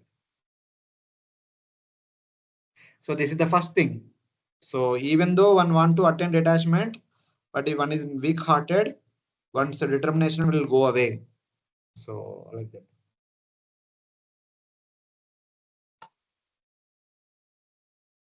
Prashyati anusmrutischittam. Drashyati anusmritischittam. Jnana bhramsha smrutikshaye. Jnana bhramsha smritikshaye. Adrodam kavaya prahur. Tatrodam kavaya prahur. Atma pahnavam atmanaha. Atma pahnavam atmanaha. When one deviates from his original consciousness, he loses the capacity to remember his previous position or recognize his present one. When remembrance is lost, all knowledge acquired is based on a false foundation. When this occurs, learned scholars consider that the soul is lost. Like the second verse of the Ayata Ushamamsha, what happens afterwards? When ability to discriminate is lost, memory becomes destroyed. With the loss of memory, knowledge is destroyed. The wise say that destruction of knowledge is called destruction of the self. So one forgets what one is supposed to do, why one is supposed to do, one need to practice bhakti and all, pura bhul jate. Then no hope. When the ability to discriminate what is good and what is not good is stolen away by one's remembrance, the sequence of past experiences is destroyed. Even though one might have practiced bhakti for so many years in the past, that is completely forgotten. That destruction of that knowledge is called destruction of the self. If one forgets that what one is supposed to do, why one is supposed to do, what kind of bhakti one was doing previously, if that is lost, then one is lost completely. So same thing, that same two verses in Bhagavad Gita are repeated here, 30 and 31st verses. So Smriti Bhramshat Buddhi Nashat Pranashati, complete destruction of the self. Nata parataro loke नातः परतरो लोके Pumsha Swarta Vyatikramaha पुंसः स्वार्थ व्यतिक्रमः Yadadi Anyasya Preyastvam यद् अदि अन्यस्य प्रेयस्त्वम् Atmanaha Swavyatikramat. आत्मनः स्वव्यतिक्रमात्. There is no stronger obstruction to one's self-interest than thinking other subject matters to be more pleasing than one's self-realization. Since there is nothing dearer than Atma, there is no greater harm to the self in this world than this destruction of knowledge occurring on its own. Because Atma is supposed to be the dearmost object to everyone. Destruction of Atma is the greatest danger one can have in this material world. That is understanding. Since there is nothing dearer than Atma, there is no greater harm to oneself than the spontaneous destruction of the Atma. Or where there is no power of reflection and other things become dear, there is no greater harm to oneself than the spontaneous destruction of the Atma. So, destroying one's own self is the greatest danger one can think of in this material world. Like that, they are saying there is no greater than this, because the Atma is the more dearest one. One should be always focusing on Atma's spiritual progress. There is no other cause than this destruction as it appears on its own. So, this means that the Jiva's association with ignorance is without beginning. It has been accomplished in the past spontaneously. Therefore, devotion to Paramatma, the shelter of the Jiva, is suitable. For that purpose, it is recommended to perform bhakti. So, basically, what the point is saying that distraction from the focus is very spontaneous. There is no cause for it. But we need to make endeavor to focus on Paramatma. For that, we need to work hard. That's why it is called sadhana. For degrading, no sadhana is required. But for spiritual progress, the determined conscious effort, which is called sadhana, is very much required. Tameva sharanam gaccha sarva bhavena bharata tat prasadat param shantim sthanam prapyasi shashvatam. Tameva Sharanam Gacha Savamavena Bharata. Manasa Vacha Karmana, one should be serving the Lord. So with a greatest endeavor. Shunvato Shraddaya Nityam Gunatasa Sacheshritam Kalena Nath Dirgena Bhagavan Vishate Hrudi. We should have faith, we should do sadhana every day chanting 16 rounds and hearing Bhagavatam class like it's like continuous engagement, continuous endeavor. So that is the greatest hardships. To forget the Lord is very easy, but to remember the Lord is very difficult. So that's why it's called sadhana. Then finally he says, Arthendriyartha Vidyanam Arthendriyartha-vidyanam Sarvartha Pahanvo Nrunam sarvata-pahano nunam Bhramshito Jnana Vijnana Bhramshito jnana vijnana Yena Vishati Mukyatam.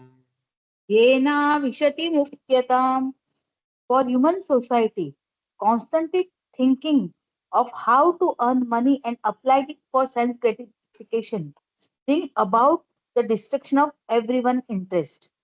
When one becomes devoid of knowledge and devotional service, he enter into species of life like those of trees and stones.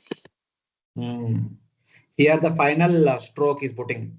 Always thinking of wealth and sense objects is the destruction of all goals of human. And by this, after having destroyed Jnana and Vijnana, one attains immovable life forms, the forms of animals. Always thinking of the wealth and sense objects is the destruction of all goals by which having destroyed Jnana and Vijnana, one attains immovable form of life. So basically, one who is constantly thinking about how to get money, how to enjoy, how to get enjoyment in this world, such a person destined to take birth in animal species. Nate vidu swartha gatim hi vishnum durashayaye bahirarthamanina andayatande upaniyamanas tepi shatantram mugurdam nibhaddha. So basically here Prahlad Maharaj speaking to his father, Hiranyakashipu. Recently that Mahavir Narasimha movie came. So some of you might have watched. So Prahlad is speaking to his father. Nate vidu swartha gatim hi Vishnu durashaya bhairatamana. Forgetting that attaining Lord Vishnu is the real aim of life, people are looking other side and they have taken shelter of their gurus. Anda etande rupagiyamana tepishatantram urudamni baddha. The gurus themselves are blind to life's goal and they are going to Naraka and they are taking their disciples to Naraka. So then Hiranyakashipu becomes very angry. You think you are the better guru? We don't have better guru. Our guru is blind and we are blind. So we can't understand the essence of the Vedas. Prahlad Maharaj says, yes. Naisham matista vadurukramangim sprushanti anartopagamam yadartha mahiyasham padarashobhichekam nishkinchananam navrinita yavat. Unless until we bathe ourselves by the lotus dust of the Nishkinchananam, the pure devotees of Supreme Lord, our mind never becomes attracted to Supreme Lord Sri Krishna. That means, unless until we take shelter of a pure devotee, we can never become attracted to Supreme Lord. That is not possible ordinarily. So, like that, he kind of indicated. Same way, if our minds are only attracted to wealth and sense objects, our mind will never be attracted to Supreme Lord. If at all we want to get attracted, we need to bathe our intelligence with the dust coming from the Lord, pure devotee. So in that way. So then further continues. So we'll be ending with 36th verse. That is where we stop today. Na kuryat karhichit sangam. Na kuryat kareya krishyantam Tamastivram titirishu. tamastimam titirishu Dharmartha kama mokshanam. dharmartha kama mokshanam Yadatyantya vigatakam. Yadatyanta vidhatakam. Those who strongly desire to cross the ocean of nuisance must not associate with the mode of ignorance. For hedonistic activity are the greatest obstruction to realizations of religious principle, economic development, regulated sense gratification, and at last liberation. Hare Krishna. Those who desire to cross over the intense ignorance of samsara should never have attachment to things which completely obstruct dharma, artha, kama, and moksha. Association with sense objects means association which is forbidden in the dharma shastras. The previous verse talks about desire to accumulate wealth and desire to enjoy the sense objects, artha and indriya artha. If the focus is on those two only, then one's focus on dharma, artha, kama, moksha will be destroyed. This does not mean all attachment to material objects is forbidden, since according to qualification, dharma, artha, and kama are prescribed in the scriptures. Not that one should not have any material ambitions, but one should material desire. That much is allowed, not more than that.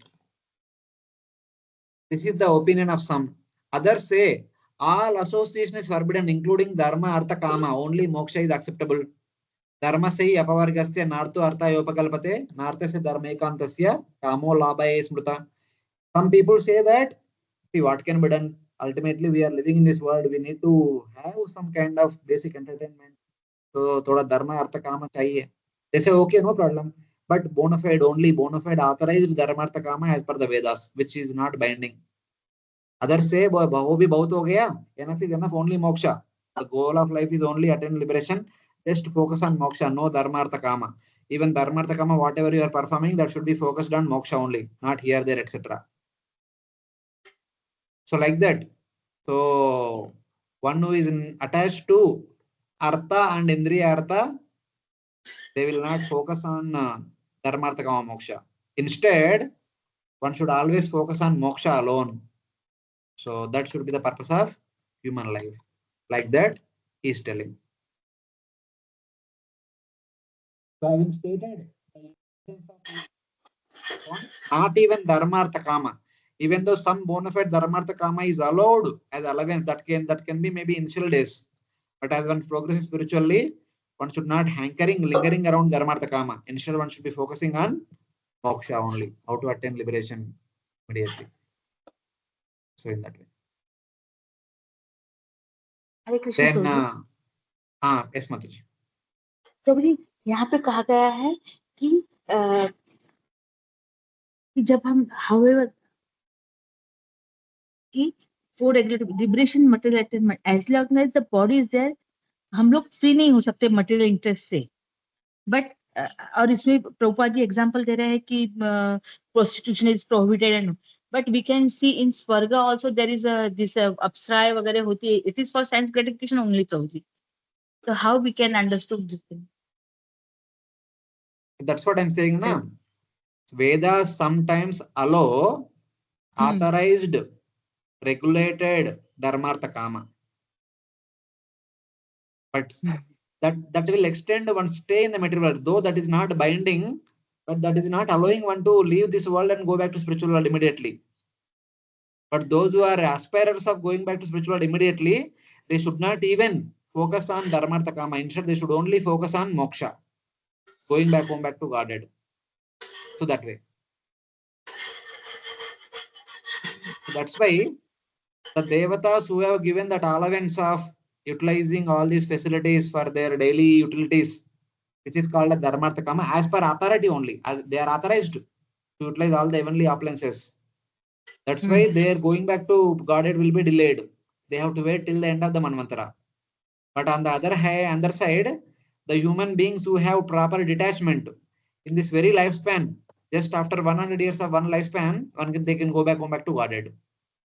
It indicates one's determination, one's eagerness. So in that way, we have to understand. Okay. Are you eager or you are aram? If you are aram, okay, no problem. You can follow dharmartha kama, which is bona fide authorized. Slowly you can go. But if you are eager to go immediately, Even dharmartha kama also should not look at it. Just moksha. So like that. So moksha means a liberation from birth, death, old age, and disease, right? No. Oh, hoga automatically. Moksha means going back to spiritual world. Achha. For a devotee, moksha means going back to spiritual world. For jnani, moksha is entering into sahaja and not coming back again. नहीं, लेकिन प्रभुपाद जी ने कहीं कहीं purport में बताया कि liberation means getting out from the birth old age से बाहर निकला यानी मोक्ष हुआ. So how we can understand? As long as we are in the material world, we are taking birth and death, birth and dying. But when you go out of the material world, there is no birth and no death. तो हम फिर सीधे वैकुंठ लोक ही जाएंगे, ऐसा ही हुआ ना. अगर मोक्ष मिलता है तो we will go direct to the Vaikuntha लोक. Yes. Okay. I just will conclude with the last two verses, small verses only. Tatrapi moksha evarta. Tatrapi moksha evarta. Atyantikata yeshyate. Atyantikataye shyate. Traivargyorto yato nityam. Traivargyorto yato nityam. Kranta bhaya samyutaha. Tanta bhaya samyutaha. Out of the four principles, namely religion, economical development, sense gratification, and liberation, liberation has to be taken very seriously. The other three are subject to destruction by the stringent laws of nature, death. Even though Vedas recommend one to follow dharmartha kama moksha, but for a person who is eager to go back to Godhead, they should take moksha seriously. That's how this was saying. Among the four, liberation alone is recommended as the goal. Because of its excellence, because of the objects attained from the other three are always linked with fear and destruction. Even though dharmartha kama are good, but there's the danger that they can drag one to lower consciousness. So in that way, among them, liberation is preferred. Trivargya arising from dharma, artha, and kama. So in that way, they slowly developing. Even though dharmartha kama moksha are recommended by Vedas, even though dharmartha kama are also good by some point of view, but there are chances they can drag one down. But one should always be focusing on moksha. That only will enable one to go back to Godhead quickly. Pare avare cha ye bhava. Pare vare cha ye bhava. Guna vyatikara adanu. Guna vyatikara anu. Natesham vidyate kshemam. Natesham vidyate kshemam. Isha vidvamsitashisham. Isha vidvamsitasisam.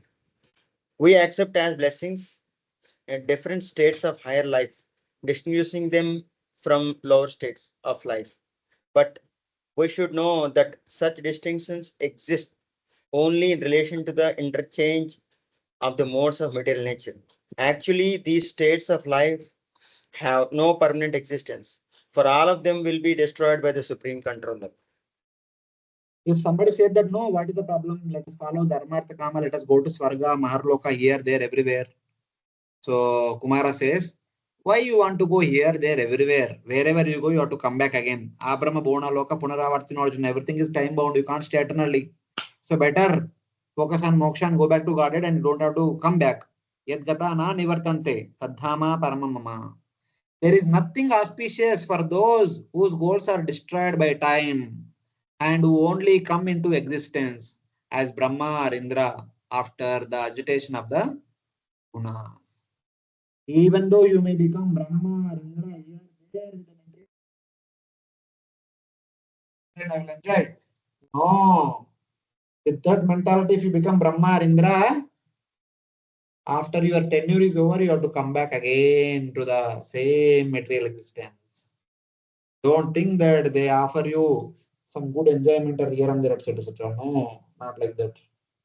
Better think about going back to Godhead and moksha and never come back, never think of coming back again. This verse explains about being linked to fear of destruction. There is no auspiciousness for those existences such as Brahma and other inferior to him, such as Indra, which appear after agitation of the gunas. So basically, even though if one may want to become Brahma, Indra, this, that, and all, without proper understanding of what bhakti is all about, such kind of positions are all temporary only.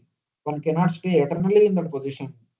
Only going back to spiritual world can offer one eternal residence in the spiritual world.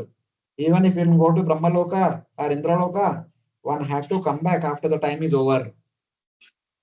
Brahma Bona Loka Punaravartino Arjuna Ye Maupete Kaunteya Punarjanma Na Vidyate. So in that way, they are telling that even though you may think that you may do dharma, artha, kama, moksha here, there, everywhere. I can go here, I can go there, I can enjoy this, I can enjoy that, I can live in a better standard of life there, they think, but everything is time bound. Only one thing is not time bound is, it is beyond time is spiritual world, moksha. Just think about it and go there and remain in a happy situation. So like that, they are slowly developing.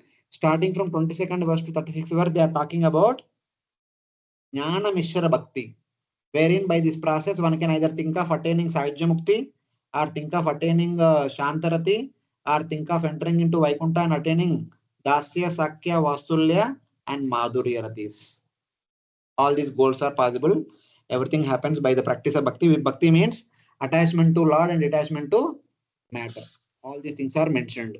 And then in the next last 4 verses, 2 verses they talk about 37, 38, they talk about Bhakti Mishra Jnana, where how one should attain Sahajya Mukti, what kind of sadhana one should practice, and what kind of contemplation one should have, and what kind of liberation one will get. That is explained in the 2 verses, Bhakti Mishra Jnana.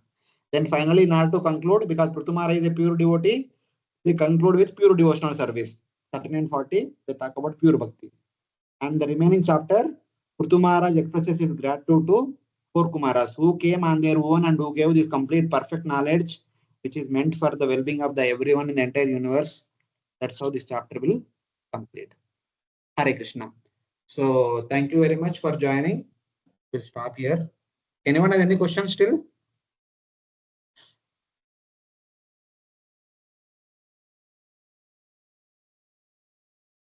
Hare Krishna. No, Prabhuji. No questions. Okay. Hare Krishna, Prabhuji. Thank you very much. Hare Krishna. Thank you. Thank you. Thank you very Hare much. Krishna, Pranam. Hare Krishna, So- Prabhuji. Hare Dandavat Krishna. pranam. Thank Thank you so much. Hare Krishna. Thank you, Prabhuji. Prabhuji, Pranam, Prabhuji. Thank one you. doubt is there.